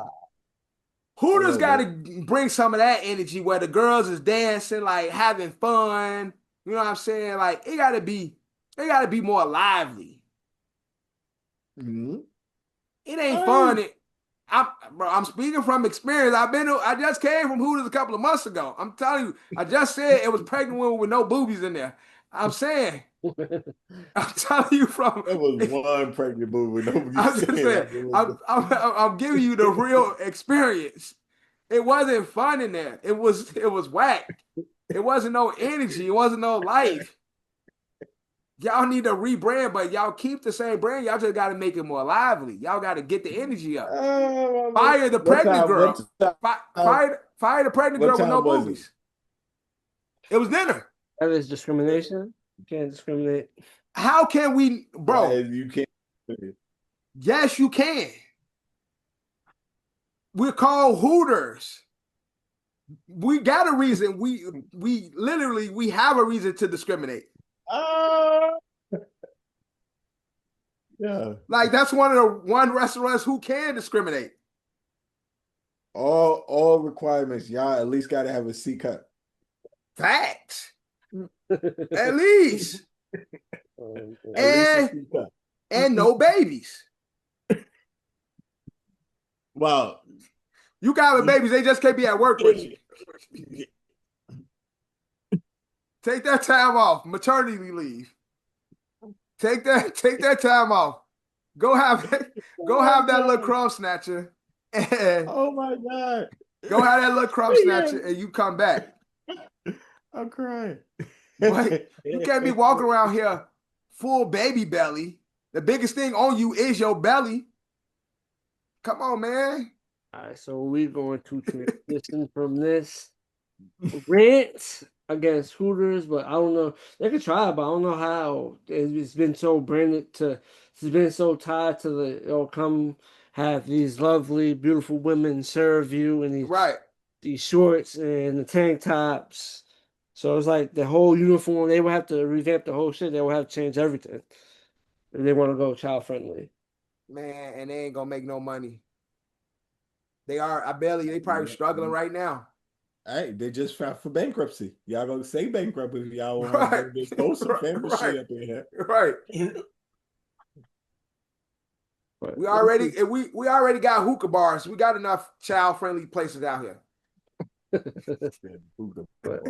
We'll see how far. We'll keep. And that's another thing they need to bring hookah at the Hooters. That's what they don't got. People love them some some hookah and Hooters. Niggas love hookah, boy. I don't know. That shit is disgusting. I hate it, but people love it. I don't know why people like that shit so much. Hookah be making me sick. I ain't gonna hold you. I've never heard of hookah. Fucking Ali. Bro, niggas used to walk around with the book bag with the hookah. They say Ali used to have his whole hookah set. I think Hanson might have had one too, but Ali had one. They used to set that shit up and do that shit. Nigga be sitting there like he cooking crack and shit like. I always ask, like, what the fuck is the point of this shit? Like, don't get you high. Like, what are you doing? People it's smoking and vaping. Like, the same shit. It's tobacco. It's tobacco. Yeah, that's all. Nicotine. That shit disgusting. But people love hookah. Maybe Hooters need to add hookah, make it a hookah spot. Maybe that. Nah, it kind of crosses with the family vibe. You can't have hookah and family vibes. No, I'm saying kill a family vibe and just add hookah. Maybe that'll increase the profits. That's what I'm saying. Yeah. Like, definitely get a lot of Latinos up in there. That's a fact. Definitely get a lot of Latinos up in there. Shit, the Latinos got the Hooters. Go get more Spanish. See, that's the thing. They want these white girls. Y'all got to get more the Latin sisters in there. The Spanishes. And you see, hold your clientele bumps. Facts. Clientele bump. Whole clientele increase. You got, look, y'all be killing it in 6 months. Just find out where Trump dumping all these foreigners at. Go get them jobs. And boom, y'all booming. And then y'all ain't even got to pay them the regular rate because they're illegals. Thinking, duh. Hooters be smart. Oh my God.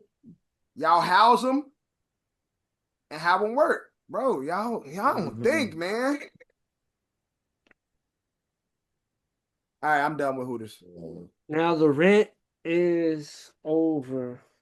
Let's get into. K. Michelle says she allows her husband to do him as long as he is not paying other women bills and whatnot. I heard that same sentiment before. But to each their own, whatever makes them work and function and be happy. No, that's for them, not for everybody else. It's all in the lines of don't create no emotional attachments. No emotional. You could give me HPV, but don't pay them hoes bills. Well, don't give me no diseases either. Like if you bring home diseases, that's another downfall. But again, like you said, there's I think, and it comes with a certain level of celebrity. Because I think people like who live a certain lifestyle, there's certain things, certain vices and things that come with these lifestyles. And so you hear a lot of sentiments like this, Drew, where it's like, keep that shit away from home type of thing. Like you can do whatever you want to have that certain lifestyle. Like, no, I'm just you don't have that right. You can't. But I'm saying have that same shit. You can, but I'm saying you hear this more with people that have the opportunity to live to be able to afford these different fast lives. And so you see more women being accepting to that if she has a man who has a certain level of celebrity or financial wealth, accepting that man might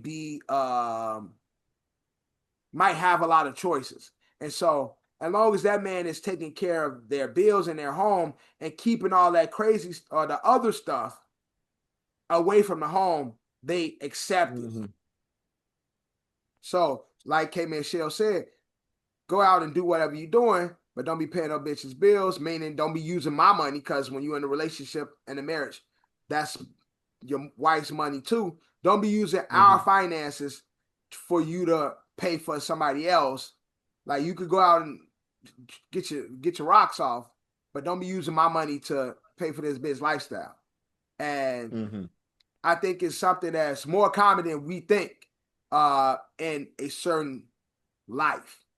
Some of us might not, really live that life or be accepting of that life, but I think people it's to each their own. So what work? Like we said in the previous conversation, what we were talking about, what works for you may not work for you. What works for me may not work for you, and there's a whole chain of things. So it's like you see, K. Michelle is a celebrity, and some people may agree with her how she moves, but because it may work for her, would you guys? It might not work. I know it won't work for me, but would you guys be open to having a woman who has reached a certain celebrity? I say, I'm gonna give y'all an example like Tyler. So maybe y'all dating Tyler, right? Tyler is a you want to flip the right because it ain't. I don't want it just to make a woman being cheated on by a man. It goes both ways. If you two, I'm giving you guys the example. Well, more story is Dev has been on a woman hate train this episode, so you gotta diversify. I don't want it to, because I don't want it to just seem like it's a woman thing. Because I'm pretty sure there's men who do some things and got wives that do some things and they okay with it. But I'm asking you guys. Say I gave you the example of Tyler, who is a international pop star. And she's beautiful woman, young, beautiful breadwinner, and Drew, you dating Tyler, and she's like, hey, I'm gonna go out here and do my thing, you know what I'm saying? But I ain't gonna take care of that nigga, but he take care of me sometimes. Would you be okay with that? She's a breadwinner, she's taking care of all your bills, you ain't gotta worry about nothing. You got life. She's able to afford you a lifestyle, but every now and then she fuck a little bit. Would you be okay? Would you be okay not knowing, but knowing what she doing when you ain't around? You don't know who she doing, what she doing, but she doing a little something on the side. she come in tired sometimes, and it's like, oh. That is, I'm not at liberty to I would answer that say question. for any person on both sides is a tough pill to swallow. You know what I'm trying to say? Because it is. I mean, you just gotta be like, no, because if you're in that world, then you're in that world. It's just as I'm saying, maybe like I'm not you there know yet. what you now, but Maybe I'm not even there if you yet. know what you signed up for, it's still still experiencing it is like, damn, I really signed up for this. This really happening in my life right now. Yeah, so it's like if people are in open relationships, you like I said, guys it's sign up what who you each sign their up own. for. But no, but the thing is, Unless you got the way Dev is saying is you get the opportunity, but you're not pitched that. It's just like you're average Joe. You got lucky to be in this situation. She ain't pitching you like you shoot your shot, you get the opportunity. She ain't pitching it to you. So it's like once y'all become the thing, it's like it's like I know you're a regular guy, but I am a celebrity. So every now and then you're gonna call me. I ain't gonna pick up. I'm gonna be out late. Be mingling, doing my shit. Yeah. Listen, I'm a celebrity. She hit you with the conversation like, no, do you understand? Like, Tyler ain't that cute to get it off. damn. Maybe I don't know if the look diet thing do it. First of all, she's a beautiful woman, and so but I'm just saying, not even her. So Jules, which female celebrity in your eyes? Who's your female crush? Your celebrity crush? No, not celebrity crush. Who would you say is attractive enough to you to even consider this to be an option? Right. Okay. Like, be like, for her, yeah, I might do it. It's okay. She do it, I'm not. I See, I'm not gonna lie. can't answer that question. I can't answer that question. Well, I can't answer that question right now. No, I'm saying that, but I can't answer that question. But in my honest opinion, I ain't even thinking about the looks. You know what I'm trying to say? There's a John. What I'm looking at is how would you? You heard the support factor. They were like, John, you a man, you a thing. But it's like, if for me to consider this, it has to be like, like she can support the whole shit. Like I'm living a fucking dream life. But that's what I'm saying. Like you have no worries. That's what I'm saying. So it's like, fuck it, do you? I ain't stressing about no bills. I do what I gotta do the thing, but it's like I ain't worried about shit. Damn, I just got paid today. I gotta pay this, that. Yeah.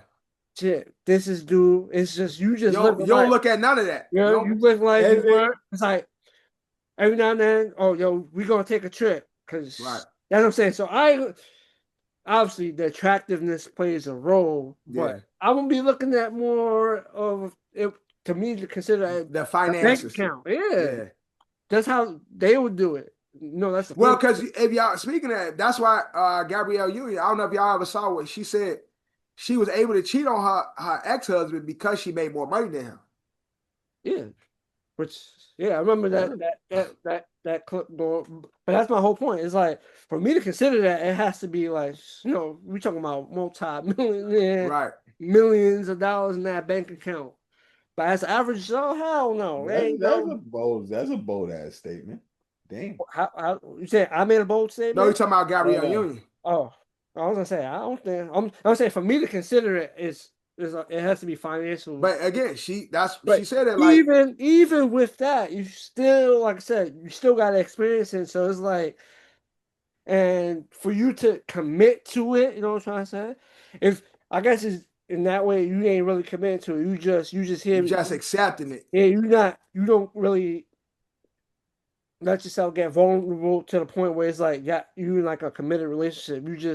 You know what it is, and you just live life. So it's not like you just living out the like opportunity. When she does, and that doesn't get you mad because you're not truly commit. But when you truly commit and have to experience that, like I said, truly in love with somebody, and and you calling her at 3:00 in the morning, like where you at, and shit goes straight to voicemail, and you know damn well. You don't know, but your mind gonna think that. Yeah, but I say you don't know for a fact, but you are 85 to 95% sure she ain't doing no show shit. Right. She definitely with somebody else. Yeah. Doing her. That's what I said. That's a very tough pill to let what why we always make this can I do this? Can I do the same thing too? Like, let's not make this a one-way street. Actually, can I cheat my damn self? You can't, because that's now how it's being pitched from the all day we shutting that shit clean off because I can't do the same shit that you doing. Well, because you're not the celebrity with the same liberties. I'm not gonna hold you. Once you do what you do, you go. Yeah. You go. Why? Your benefit is living this lavish life. That's that's your benefit to it. Once you do what you do, they go do what you do in your regular life. Yeah. You ain't like they pulled the plug on the whole fantasy life. That's what I said. Not this ain't what who is it? The option he gave us was Tyler, but that's the way it is. That's the benefit.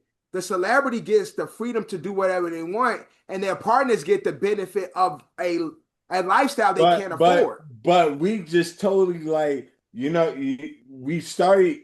I'm gonna bring it back to where we started. No. I'm gonna bring it back to where we started. But is K Michelle's husband a celebrity, or is he like an average? No, she not married. She's talking about the type of men she's willing to deal with. He has to have. This is general. It has to be somebody making more money than her of certain wealth, and they can do whatever they want because they are the provider. That was a certain thing. So it's not provide to get the permission. Her man. So basically, she said if her man's bank account is bigger than hers, right? If he's the provider and he's the breadwinner, go do you. As long as everything's taken care of here, and you ain't using our money to go take care of that other person. So basically, this is a conversation of breadwinner. So in Deb's theory is, and that's why I gave the example of Gabrielle Union. She felt like it was okay for her to cheat because her man was living a lifestyle he couldn't afford for himself. He only could afford it because he was with her, the celebrity who had the millions. So that's why I brought up the Gabrielle Union. So it's a certain lifestyle that, and a financial thing that if I can afford this lifestyle and I can afford you a lifestyle that you wouldn't be able to have unless you was with somebody of my stature, then these are the liberties that I have, and here's the benefit that you gain by being with me. I like that. I like the situation for both parties, like I said.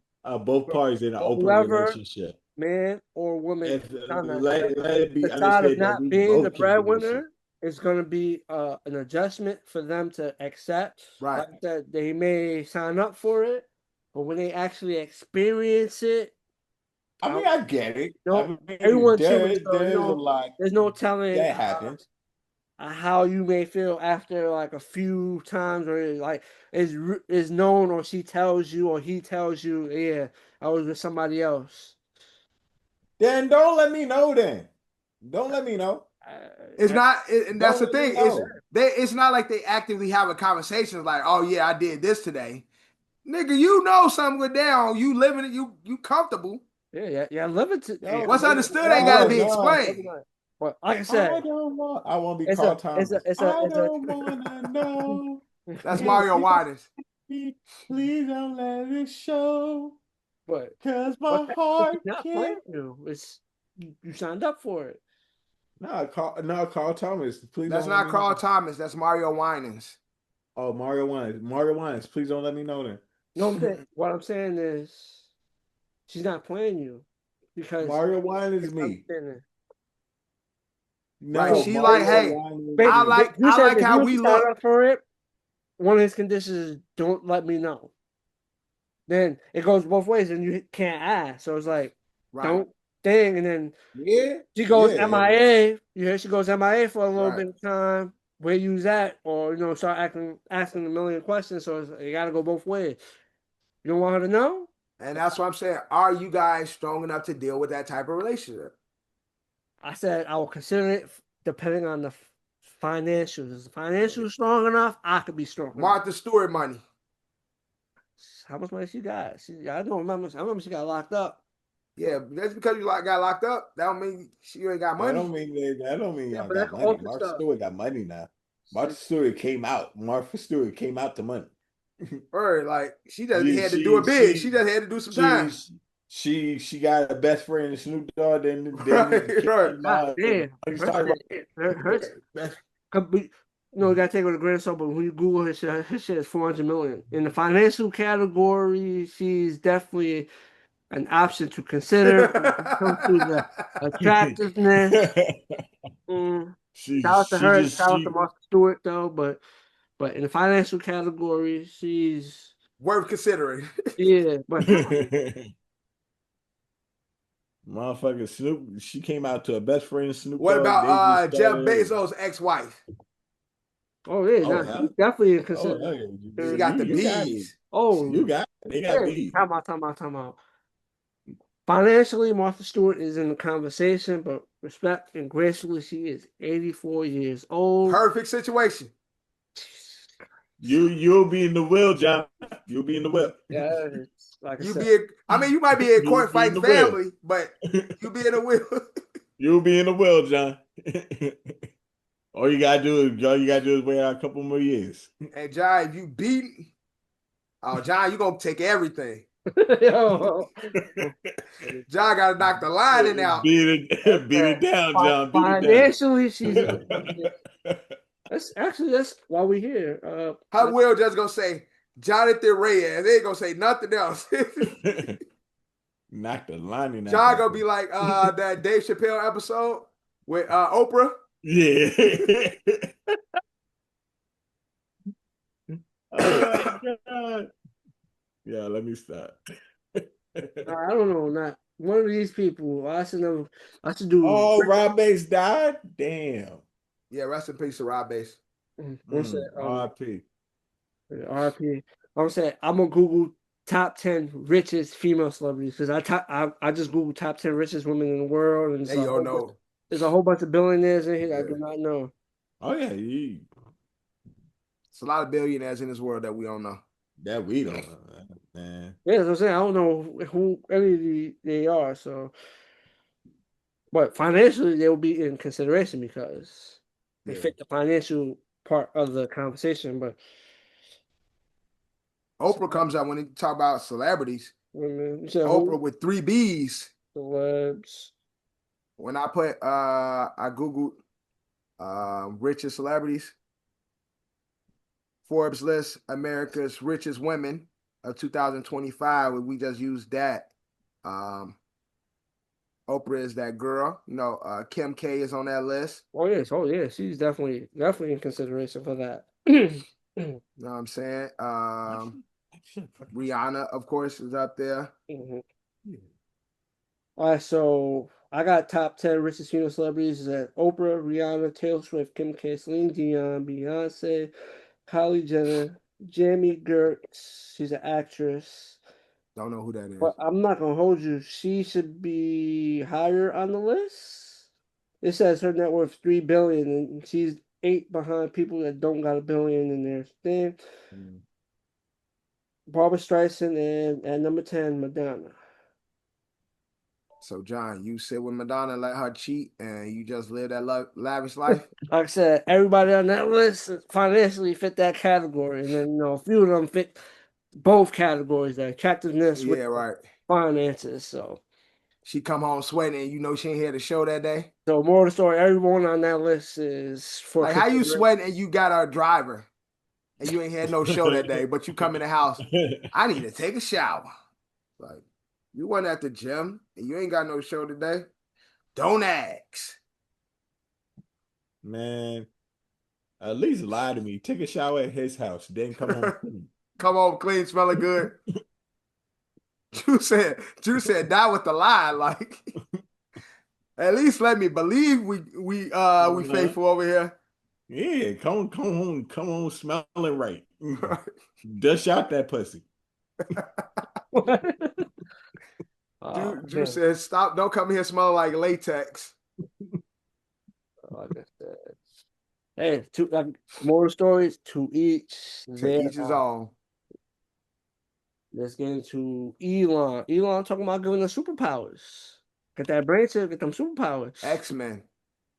Next couple years, Eli talking about we're gonna have the brain chips that will allow us to not only live longer, be healthier, but also give us potential superpowers. You guys are gonna let Eli put that chip in y'all brain or what? Hell Man, no. Niggas, no. You I won't be part of that first batch, but No. If I see that V1, I see third shit, like we got some super strength shit. Sign me up, man. Once I get the powers, we can work around that. Work around getting the brain cancer. Work around removing the chip and keeping the powers. Yo, once they realize, once they see y'all niggas is taking shit for a game, they gonna push the button. Like, right. Reset. Right. Blow this nigga head up. Short circuit that system and shit. Y'all niggas ain't using these powers for good now. Look, man, I'm not going under no knife unless I have to, and especially not playing with my head unless it's do or die situation. Like I said. And you say a brain chip? Y'all, you had to crack open my skull to right. But imagine you couldn't implant this chip in my arm or something? He's talking shit, but imagine you put that shit in your brain and you dead ass can fly. That's not a power I want. Why not? Nigga, I told y'all I want 2 powers. Super speed and invisibility so I can rob and get away. You can get if you fly, you can get away. Yeah, nigga, it's still Air Force. They shoot my ass out the air. But if you have the ability to fly, you be able to fly super speed. Yeah, I'm gonna fly super speed and to a bank. And so, okay, take off. Shoot me, duck. Nigga. I want invisibility and super speed. I don't want you to see me. See, but now that I know that you live, once you catch me the first thing, we gonna make that floor extra slippery. That floor extra slippery. Super speed and crash right into the fucking pole. You gonna get us the first time. I was like, you invisible now. Oh, I'll make it. The only thing is, all I need is one. All I need is one. I'm chilling. The only thing is, once you make that first, like once you bust your ass, it might be a little difficult to find you and shit because you're invisible. So you have that part. But we shut that shit down, you ain't getting out. Yeah, but I'm just saying, I'm doing it one time. I'm gonna go get what I need to get, and then fuck my power. I'm chilling, bro. My power is my money now. But you want to get some weak ass flying, nigga? That weak ass power. Nah, you bugging. Flying is not weak ass power. Flying is trash. Actually, you can do it. Flying dope. Like only time flying is fly if you going on a vacation. You ain't gotta pay. You ain't gotta pay. I can go so I can. That's mainly what I want to use my flying power for. Yo, let me be in fucking Paris for right. That's all. And nigga, you could do the same thing with super speed. I'm saying you could. I'm saying with both. Nigga, there's ocean. Yeah, with both powers, nigga, on super speed, you still they run on water, nigga. What are you talking about? Yeah, but see, look, no, it's funny. You still gonna drown on super speed. What the fuck nigga? You ever seen the Flash drown? No, you can run if you got super speed. You can run on water. But my point is you can fuck around. You run on the water, you fucking die. Super speed. You might fuck around and did what A-Train did in season 1 of fucking The Boys. Flying is open space. Yeah, flying is open space. Who am I? I'm gonna be above all the buildings. Who am I crashing into? Yeah, I did see that. Like, who am I crashing into? Nah. You gotta just A-Train was a druggie. He was on some drugs when he crashed. He wasn't sober. Yeah, but he was responding to a crime. You running super speed. He only reason why he ran into that person because he was a druggie at the time. Bro, my point is, you fly at a certain height, you're not crashing into nothing. Yeah, nigga, I'm going to the green light. I don't know if his green light, nigga. You might run into a motherfucking plane. How? I'm gonna fly high enough. And then they got the air traffic. They gonna be like, what the fuck is this? The Martian's gonna come, unidentified flying object and shoot that bitch down. Bro, by the time they come, that's it. That's it. John's like, ain't no benefit. We ain't gonna disrespect flying. Flying is a dope ass power. We ain't. Flying is cool. You know what? You know what? Flying, give me teleport like Nightcrawler, bro. Teleport? Give me teleportation like Nightcrawler. That's broke too. How you winning with that? What you mean? Nightcrawler teleport. You gotta see it to know where you. You know what I'm saying? Yeah, Nightcrawler's teleportation. I mean, I can see. All right, that's a little minor. All right, cool. I have to see where I'm going. All right, I can still tell. You have to have seen it before to go there in order to teleport. Well, what you could do if you're gonna plan to rob a bank, right? You make an account with them and you get into that certain area and then that's it. You've seen it. And you gonna teleport right in front of the kiosk. I'm like, excuse me, Mr. Durant, why you here? Teleporting is it's a solid power. But nigga go teleport next to the security guard and shit. But I think will make both powers over the top for flying and super speed is having super strength. I think that's should be something that complements each ability because it'll make I don't know, I feel like having super speed or flying ability without super strength it's having control on your body. Nigga. With flying you need that. With super speed, you don't need super strength. Yeah, if you run into a building, you dead. That's like a car crash. Have you seen any of the speedsters in comic lore anywhere? None of them got super strength. They don't need it. You super fucking fast. You gotta be super fucking visual. Yeah, but they may not have super strength, but they're stronger than the average human. They are. Them niggas is regular strength. They speed is the strength. Yeah, but what I'm saying is, at the end of the day, you have to have some type of strength because, for example, the Flash let's say he runs around the whole Earth and do like a super speed punch. I'll run around the globe real quick. And punch you in your shit. My whole shit could break. Not because you have to have some type of strength for that to work. It's the strength is the speed. Yeah, but you're still in a body, and you have bones that could break. So therefore, not when you super speed. Your body is different. It ain't about strength. That it has some sort for it to succeed. It has some type of strength in it. Right, the speed is the strength. Like Superman's strength. It's not physical strength. It's speed strength. Superman got like he's like his strength is like God tier. I'm not talking about that. I'm talking about like Captain America. He has like he has super strength. They are physically strong. Mm-hmm. The speedsters are not truly physically strong. They are so fast that it allows them to reach limitations that the human body shouldn't be able to. The speedsters have at best maybe not the highest tier of super strength, but they have some form of super strength. If me and the Flash was to get into a physical fight, I will whoop his ass without him using his super speed. He a regular ass nigga without using the super speed. Superman is a strong ass nigga without using any of his powers. He just naturally strong ass nigga. Look, your point is correct.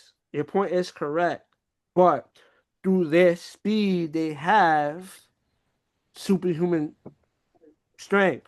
But it's through their speed. It's not straight muscle. So them having the ability to speed they have strength that a human does not have. So, but I'm saying, but I gave the example of me and Flash having just a one-on-one fight. He ain't stronger than me because he's fast. He's stronger than me because he's fast. What?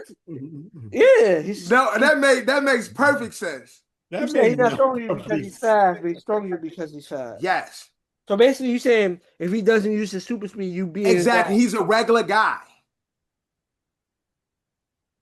But yes, I understand that if he's not using his speed, but that's what I'm saying. But since he has the ability, but once he starts using his speed, right, that's when his above normal, above human like strength comes in. Once he see what you did, Elon Musk, you making us have a whole fucking conversation about superpowers with your bullshit chip, and we ain't never gonna have because ain't none of us gonna sit down and let you put no chip in our heads. That's a fact.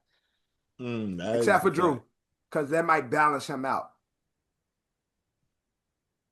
Kiss my ass. Sorry, Drew. Now let's get into the main event. Jersey Drake, Iceman. Y'all just about to say that, Drew. Yo, that's shit. That's some of my shit. Gotta do our review. Pull up, baby. But like I said, I was correct. I think Drake's gonna be talking this shit on this album. So we finally got Iceman. It's been quite a time since we, since he started doing the vlogging and the streaming leading up to it. The whole beef shit happened. I think that played a part in the pushback because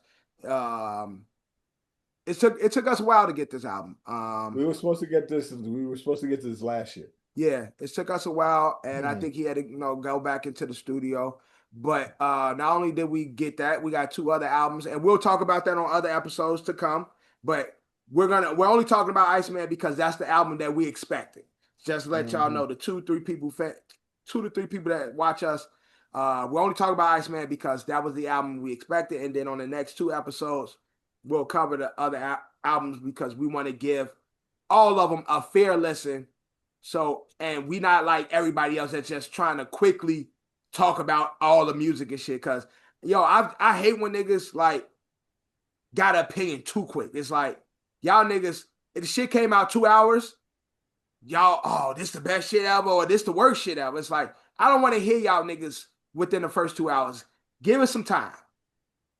Dissect the music, listen to it, live in the music for a bit. And so we coming to you guys practically a week after the album's been out. So definitely a week after. So we come in with a week of listening ears.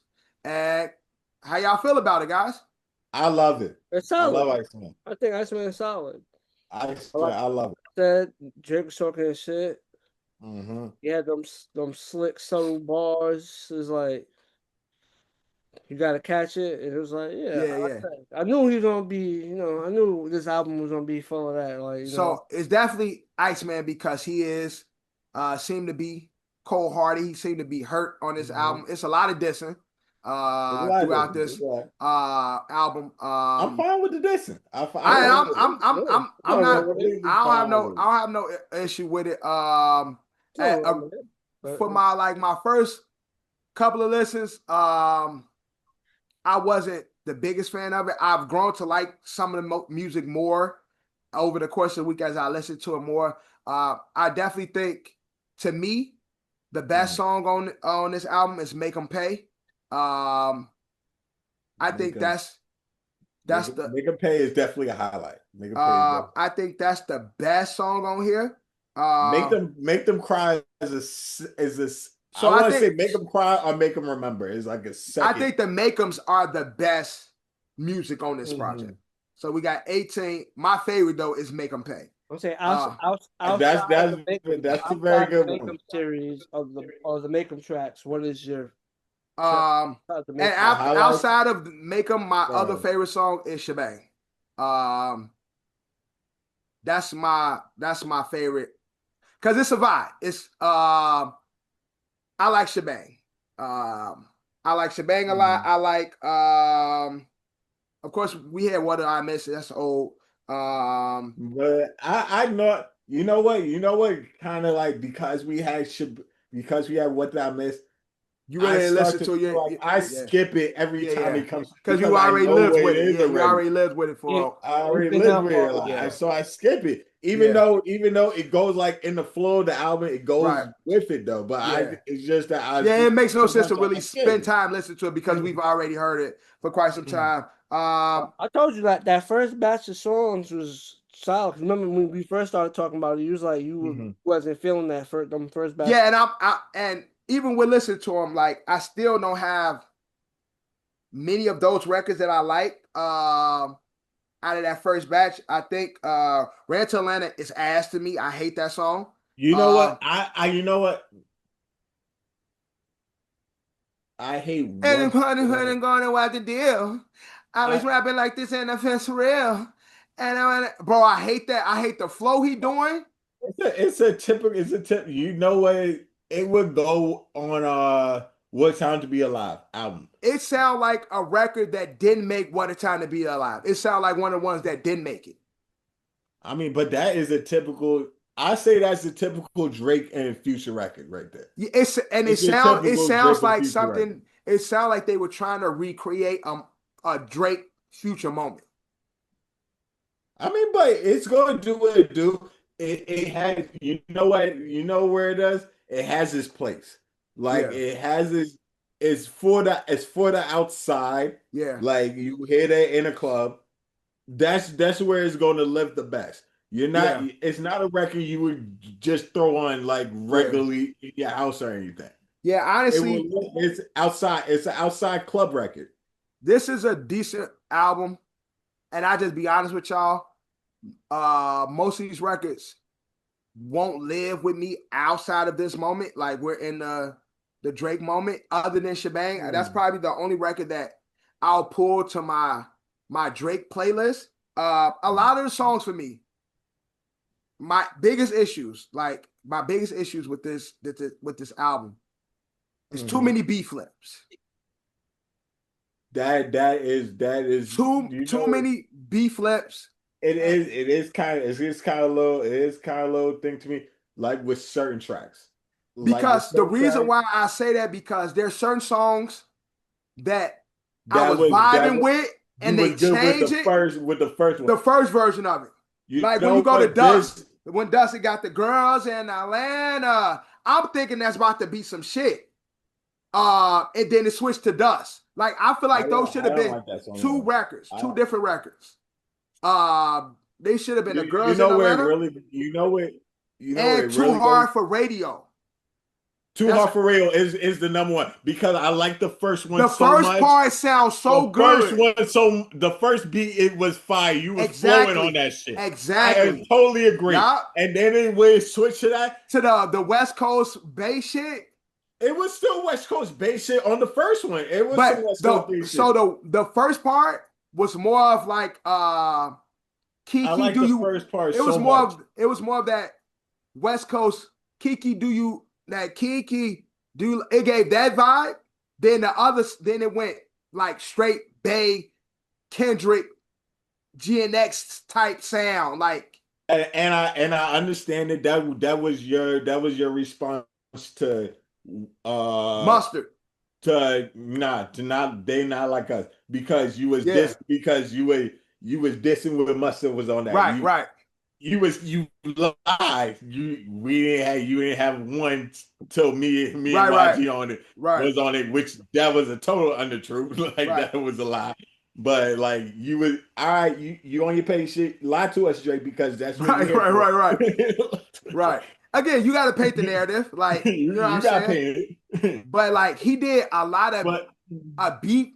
He just did a lot of beat flips on here that I felt like was unnecessary.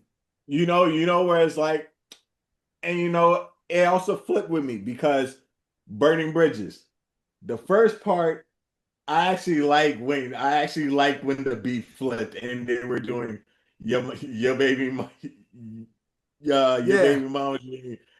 I actually like the second one. Where she at? But your baby mama ain't supposed to sing. But even I actually like even that, bro. That song is like We G Block Babies like Drake. You D-Block babies, we are not you ain't a gangster. Yo, fucking talk Drake had lied to us in like his earlier album. We G-Block babies, we are not magicians. I mean musicians. Yes, you are. No. You are that.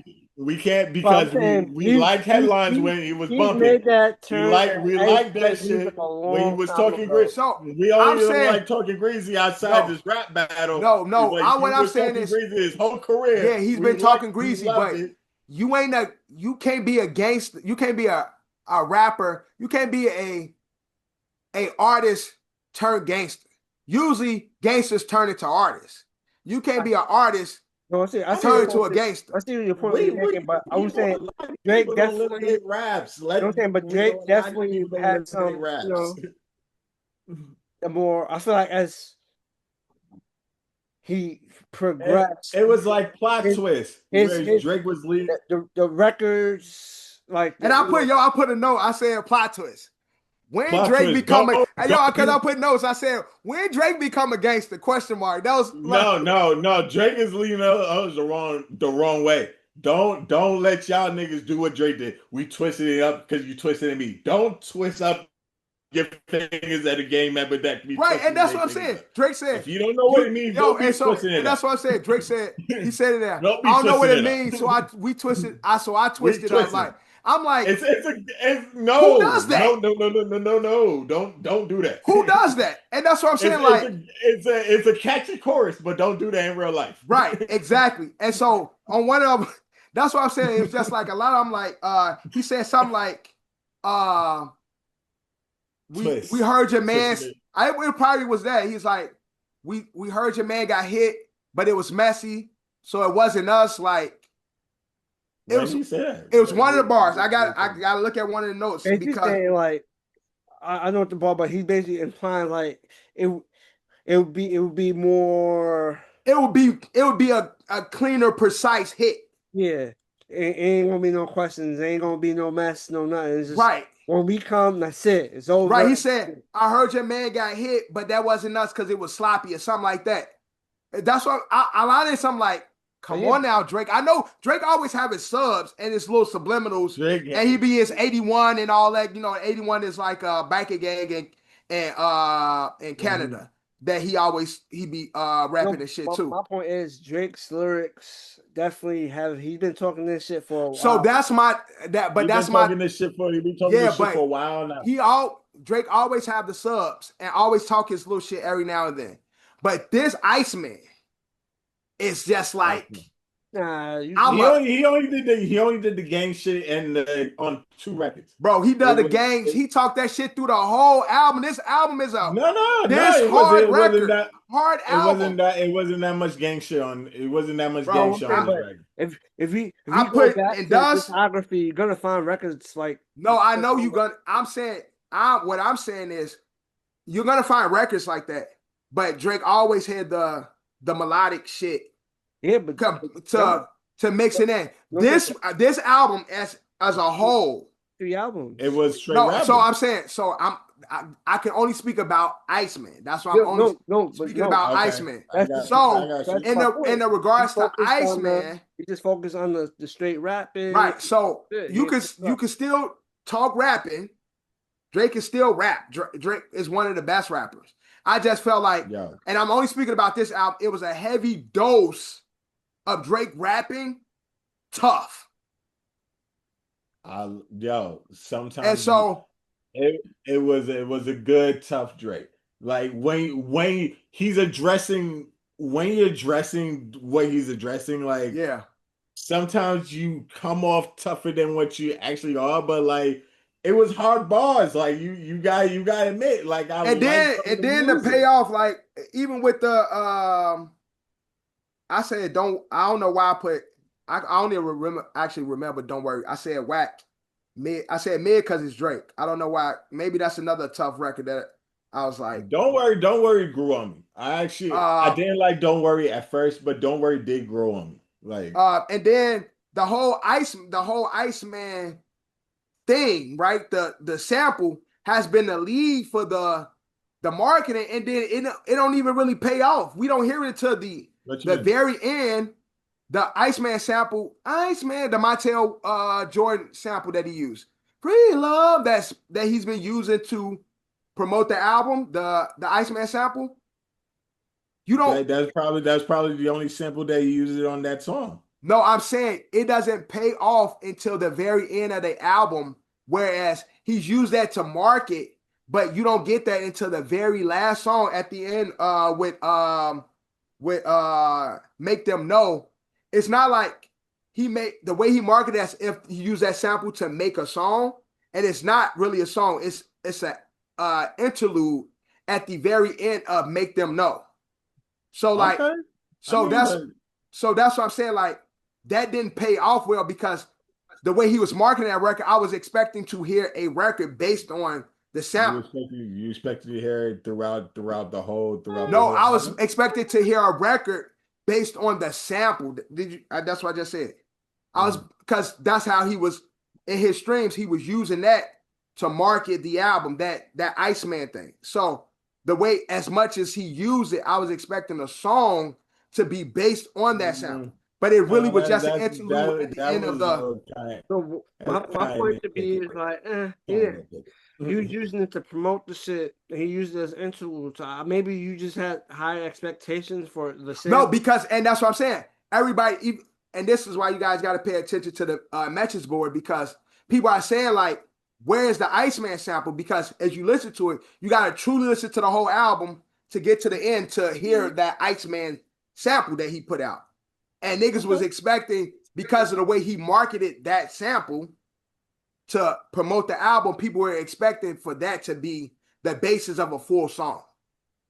If that makes sense to me. No, okay. People are kind of surprised that he just used right, and that's the thing. So that's what I'm saying. It was that part was underwhelming because it's a dope sample in the sense of it's underwhelming because it's been used to market the album, and niggas hearing that like, oh, this shit about to be fire based off that sample, and then it comes at the very end of the album. So that is underwhelming. That part. I mean, you can have that. All right, that you can have that, and people can have that as a right. To me, it sounds like a little bit nitpicking. To me, and that's just in my opinion. You can have your opinion, right? With that, it's just a little nitpicky. That's like if I make a record, and if I make a record, it's 10. And it's this one part of my record that's like 10 seconds, and I'm using that as my marketing. Like when Kendrick remember when Kendrick dropped he dropped the Bodies on the trailer, and Bodies was nowhere on the album GNX? So you could use that and that Reincarnated, I'm a Stargazer. So if he used that a lot for the marketing, right? So if that wasn't a part of the album, or it's like a small part of the record, then it becomes underwhelming because you false market it in a way, if that makes sense to you guys. You get what I'm saying? Like, that's what I'm talking about in the sense of if you use a certain part of a record to push the marketing, and it's really like a 5-second part of the album, it's underwhelming because the way you pushing it as if it plays a bigger part in the records that you make it. Or a record. That's what I'm talking about. So that's why I gave the example of GNX when Kendrick was I see that or whatever. I can't remember the Reincarnated. I'm a Stargazer. Right? Yeah, but that paid off to be a full. It paid off to be a full record. So like, if that was at the end of the album, like he had a whole people. If Squabble, because that was the beginning of Squabble Up. If Squabble Up was on the last song of the record, that was like no. So I'm saying if now you've been marketing this album with that part, and then that part of it, I'm talking about that beginning part. Did he actually market it? That was only on the beginning of Not Like Us. Did he actually market it? The whole album with that part? No, he really did. What I'm saying is he put that out as it was on Not Like Us, but he put that part out and everybody was looking for the full version of that. You get what I'm saying? But he did pay it off with a full version. Now, if he put that on Not Like Us, but then pay it off for a version, then people would be like, oh damn, why you put that out there? Because now we're looking for the full version of that record. That's what I'm trying to say. Like, Iceman, that sample has been a part of the major marketing, and then it didn't pay out because it was like 10 seconds at the end of another record. I mean, you're just not gonna move me because it's my opinion. We hear things differently. I told you it's different separate ears. There's levels to the shit, and y'all know. So nigga stop because I gave you that's your opinion. Don't give me that opinion. You don't know shit. That's what I'm saying. No. See that's what you. Because that's what you piss me off. It is what it is. Look, it's not what it is. It's not what it fucking is. Right, we got different ears, Drew. I agree with you. I gave you a prop. I'm agreeing with you, Drew. No, you're not. We do have different takes. We have different tastes, different ears. I am agreeing with you. We say the same thing. Yeah. We're saying the same thing. Not really, but we say the same thing. What I'm saying is, go in the booth and put out a record with your music. What I'm saying is, this album is definitely the best since Scorpion. It's better than Scorpion. It's not better than Scorpion. It's better than Scorpion. So it's not better than Scorpion. How many albums has it been? You got. I give you two records that is not being Scorpion. Is Elevate and the fucking just 8 out of 10. Everything else, it's kind of. You want to be on par with Scorpion or being Scorpion? What record on here beating God's Plan? God's Plan is just a regular radio record. What record is beating God's Plan? It was a big ass hit. I don't know what you're talking about. What record's beating Nice for What? What record's beating Ratchet Happy Birthday? What record's beating In My Feelings? Oh, Ratchet Happy Birthday. A lot of records beating Ratchet Happy Birthday. National Treasures beating Ratchet Happy Birthday. Ratchet Happy Birthday is not that record that way it is. In My Feelings. What's beating In My Feelings? What record on here is beating In My Feelings? That's another one I put. That's another one I put up on that. All right. Yeah, exactly. So the fucking Make Them series can be In My Feelings. What you talking about? In terms of quality? In terms of quality, because in terms of Make Them records are quality, bro. Okay, so I agree with you, Drew, in the sense of it's better rapping on the Make Them. Yes, there is. But so my whole thing was, because I'm only speaking about Iceman, and maybe I got to listen to the other records because I heard what John was saying is he divided it. So it's rapidy rap on here, and then you got the Maid of Honor is the what you said, Drew. You said it's like the club music, and then her BT or whatever it's called is the BT is a R&B Drake. Is the R&B Drake. So we got the division. So we got, of course, we'll discuss those records. What I'm saying is, although Scorpion to me had a lot of records, and I openly said I made my own playlist when it comes to Scorpion, but Iceman doesn't compare to Scorpion because what Scorpion does do, it does give us the tough records like Talk Up. It gives us the Mob Ties. It gives us those. Talk Up can be beaten by. I'm saying where 8 or 10, it gives us those records. It gives us the Sandra Rose. It gives us, the March 14th. It gives us those rapidy rap records in the mix of radio friendly vibe music too. So like that's why if we're gonna try to compare it, it doesn't compare to Scorpion. But this is his best attempt since Scorpion. That's what I'm saying. It's a high quality album. And so from tracks like you got the Make 'Em series Goated. You got tracks like Burning Bridge. You got tracks like Firm Friends. Firm Friends is another one of them timestamp records. If you're talking, Firm Friends Conductor killed that beat. Yes, even high quality rapping by Drake. Conductor killed that beat. Definitely on par with the Make 'Ems. Firm Friends. Iceman, like I said, Iceman was good.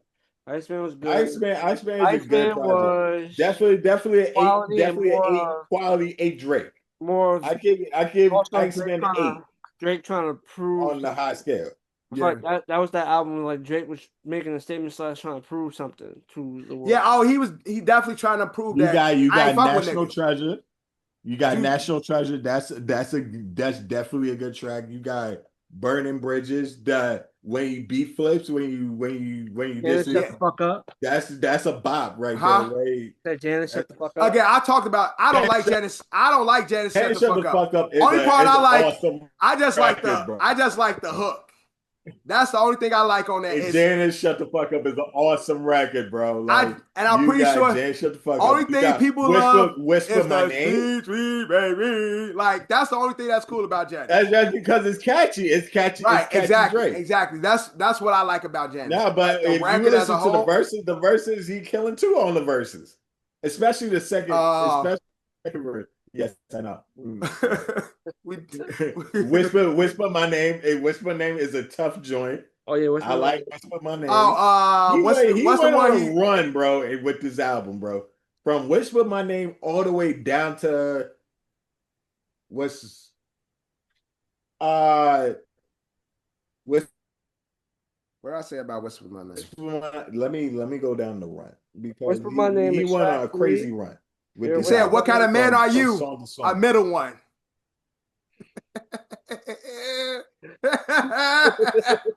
Nigga, you concentrate on one bar. Yes, but shit. Did he say y'all niggas measure y'all?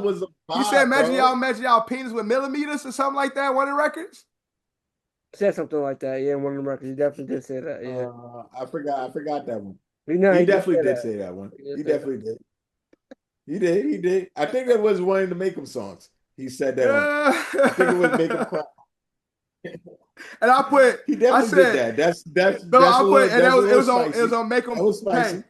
I said favorite song. Hey, Make 'Em Pay is your favorite song. Yeah. I said favorite song, Sample Tough. But that line was gay as hell. That's what I said. And that was spicy Drake right there. Drake always been spicy. That's gay as hell. But he does diss everybody. So the diss that I caught on Burning Bridges. No, that's not on Make 'Em Pay. ASAP Rocky diss. ASAP. National Treasure diss DeRozan. National Treasure was DeRozan diss. Yo, DeRozan got DeRozan diss. The Bron diss. He was upset. Y'all see the video for Make 'Em Remember. This is what social media is saying. There's a video. So there's a video for the whole. He put out the whole album. I seen a few videos. I ain't watched them all, but he got a video for the whole album. Yeah, but then you delete them after the stream went dead. No, they on YouTube. No, they're on YouTube. They're on this page. All of them. Cool. I do see them. Yeah, they on. Because when the stream went down, people was looking for the videos, and then you like basically deleted all the videos. Yeah, I was watching them. I was watching them today, but on the Make 'Em Pay where he dissed LeBron, allegedly, people are saying Drake is dry snitching. Make him remember he dissed LeBron. Yeah, I'm sorry. Yeah, that's what I meant. Make them remember. It's where he dissed Brian, he dissed Dr. Dre. It sounded like Dre. Yeah, he said he says take the A and the E, take the A and the K, and it's a slick ass bar. I don't think it's for Dr. Dre though.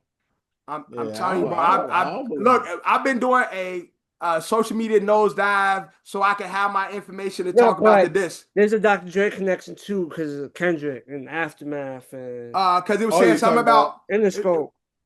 Because he was talking on that. Are you talking about he said remove the A and the K and you be in jail with the it's some to that extent. I'll send y'all the link because I found somebody that was doing you said make them. I'm gonna watch the video. But in that Make Them Remember, allegedly the young lady that he set up Brian to cheat on his wife with is in the video.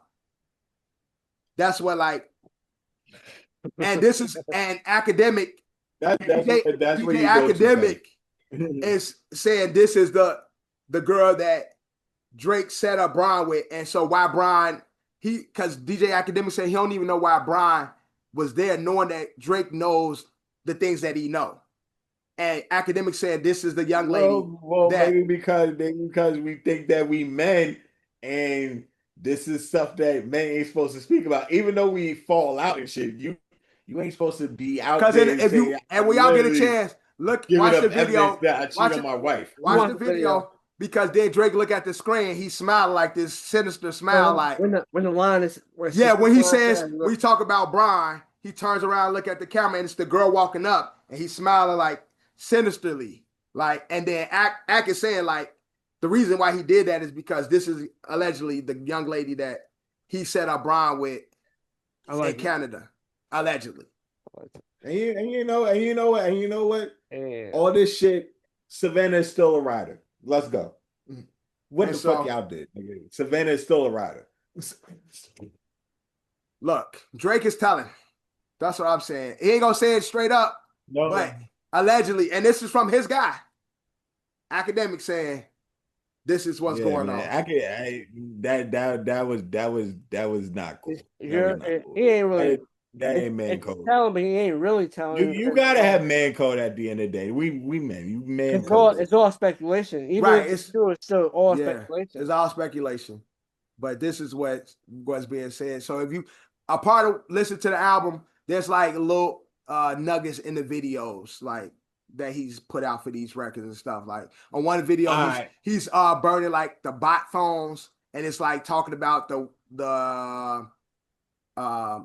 it's got like not like us streaming, and it got like comments on social media about like Bad Drake saying like the label, and I think it was for the last record. What's the last record? Make them know. He's burning like the bot phones and stuff like that, and it says like it got like Spotify with Not Like Us up. It got like comments about Drake and stuff like that. So like there's a lot of additional subs. This nigga went on the hunt for the Easter eggs. Because when you were saying, like when we was talking about it originally, you were saying niggas not enjoying the music. Like as podcasters, the reason why we enjoyed the music. Because the reason why I was doing what I was doing, because this not, unfortunately, because of everything that came before this wasn't just gonna be a listen to the music thing. You have to listen to hear the subs. You got to break down the bars. Like some of the bars probably gonna go over your head, so you got exactly. So like I agree. Some of the bars go. These bars is conversation pieces, and Drake made it that way. Like he intentionally did that. Yeah. And so once people talking and dissect, it's high quality rapping. Like, and so this is like. But that's what I'm saying. Like more than not taking nothing from it. But again, that was the intent, because niggas been waiting for Drake to talk. Drake wanted niggas to talk now. Like, I'm going to give y'all something to talk about. And I'm going to send my subs. I'm going to have the visuals to go with it. I'm going to talk my shit because all y'all on my shit list now. And so that's why when I started seeing the videos, I'm like, oh, this, and then started seeing the niggas talk about it on TikTok and Academic. It's like, oh, this nigga Drake ain't just rapping about it. He's putting visuals to it too. Like, he's really trying to get the label, man, so they can release him, because people are saying he's done with his obligations, but I don't know for sure if that's really true. Like, it's all speculation. It's all speculation. So I don't know where he's at in his contract with UMG and all that and stuff. But like a lot of people are saying, like, this is Drake trying to force his way out, get them to, throw him out the building type of shit with the visuals and the bars and things of that nature. And so again, it's the best album since Scorpion. And again, to you, Drew put it up above Scorpion. I would just advise you to go back and listen to Scorpion and then come back to us with that, see if that's still true. But I'll listen. Like the rest of the albums since Scorpion, I don't see myself going back to listen to much of the music. And that just that's just me. I mean, that is you. I have a different view of it. I'll definitely go back to listen. We have our signature meter, right? More shits meaning it's terrible. The less shits, the better. The more shits, the worse. So out of 4 shits, what are we giving? Drake's 1 shit. Iceman. Drake. Okay, Drew's at 1. I would say 2.5. I'm gonna go. I'm gonna go 1.5. Okay. 1.5. So I think it was a good album. I like it. I'm not, biggest Drake fan, but it's like I said, he was talking shit. Talking there. Yeah. It was very I know everybody. Well, not everybody, because he has a big ass following, but he has a big ass following, and he has a big following of people that hate him. Don't rock with, yeah. So, but and a Drake moment, but I still think out of the greats, Wale probably still have the best album out of the heavyweights that it came out in the last year. Okay, I've said that when I just said that when Cole dropped. I still think Wale has the best album out of all these guys. Well, he also don't have the same pressure as all the rest of the guys either. But that was a great year. That's 2025. We in 2026. So no, I'm saying in the last year. In the last year. A year meaning 365 days. Yeah. When did Wale officially drop? I think that was like October or something like that. Yeah, so towards the end of the year. It hasn't been a full year since his album dropped. So in how you are saying it in the last year, his album dropped year in the year since it's been within the year. It's been within the year. It hasn't been a full year since his album dropped. Within that time span, you feel like that's right, and that's what I'm saying because Cole dropped him within his year. As soul rapper, you think Wale's album was better than the Clips album? Yes, I do. Wale is probably had the best rap album I've heard within the last year, and within the last year span. So since his album came out to this point, you saying since this day to 2025 fucking what day is it? Since May 23rd of 2025 up until this day of May 23rd, 2026, Wale has made the best rap album. Yeah, but Wale's album was good. I like Wale's album. Wale's album was good. I ain't gonna and that's what I'm saying. And I said I don't think good. And again, I don't think he has the same pressure where he has to address things the same way Cole and Drake had to do. I think I spent better than Wale's project, but that's my opinion. But Wale just had the best rap album I've heard. Yeah, I got it. It's like 1A, 1B. Shout outs to I put Iceman on a par with Wale. Yeah, I can do that. Yeah, I just think people don't ever talk about Wale in the class of these guys. Yeah. And maybe because it's drama right now, but Wale is amongst those guys. I don't even think it's drama. I just feel like no, I'm saying because of the beef is so heavy. It's like the big three. I think Wale is one of those guys. Like, you know what I'm saying? I just feel like Wale obviously did his MMG thing. I don't know if he's still with MMG, but I just feel like no, he's not with MMG no more. I feel like it's just been a period that is just Wale still making music, but I just feel like he just hasn't been. He hasn't been highlighted by the label. I just feel like he just took like a step back. I'm not saying like talent wise or musically, he's taking a step back. Where it's like step back, marketing wise, he took a step back. Not. It doesn't feel like have the marketing that he used to. It's not even that. It's just like Wale is out there. He's not as forward facing as the other guys are. Yeah, them other rappers, as them being considered the heavyweights, are also like heavily active within. Like they're still their community. Yeah, but has Wale ever been that heavily active? You said what? But has Wale ever been that heavily active like that though? He has, but when he first came out and he was like. And during the MMG time, he was.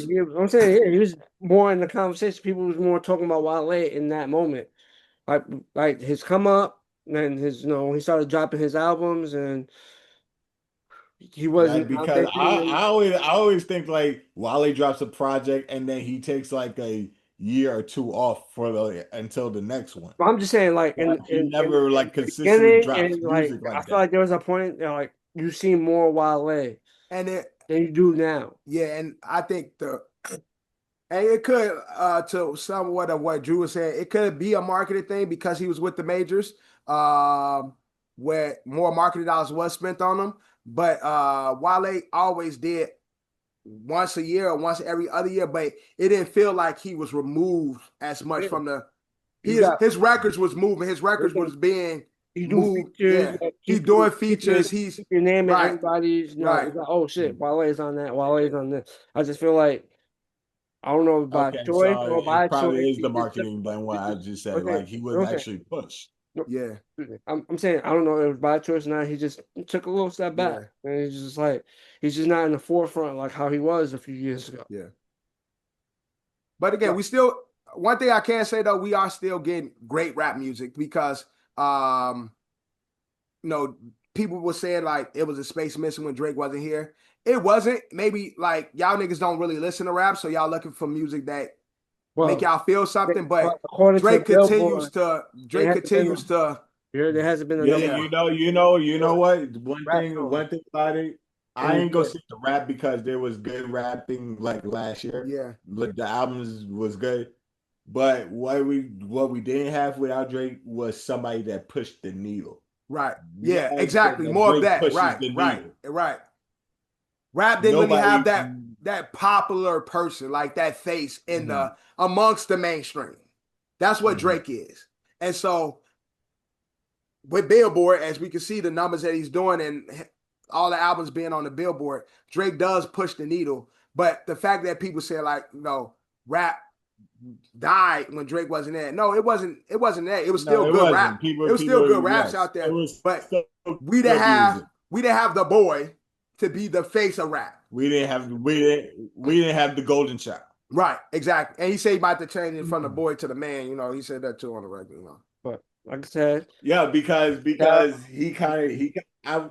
was one bar on one song. He said like, shit. I think it was on National Treasure. I believe it was on National Treasure. It's like Drake is back so much that these niggas is like these niggas have a cell on microphones. Niggas talk so much about Drake is like it was a cell on microphones. Like, I mean, media. Like it's been that it never stopped. Like Drake talk don't stop. Like even when he wasn't making records, niggas was still talking about when the record's coming. Like Drake talk don't stop. Like Drake cell on microphones. Yeah, Drake talk is always gonna be Drake talk. Like that ain't gonna stop no time. Slick bar. They ain't gonna have for nothing. That's a slick bar. Wow. But I digress. I like it. But that being said, that is a wrap up. Brand new episode of Another City Opinion Podcast. Your boy John, my co-host Deb, my co-host Drew. This podcast is brought to you by Cultcast, sponsored by Don's LLC. Don's. Like, comment, and subscribe. And like always, we are out. Wow.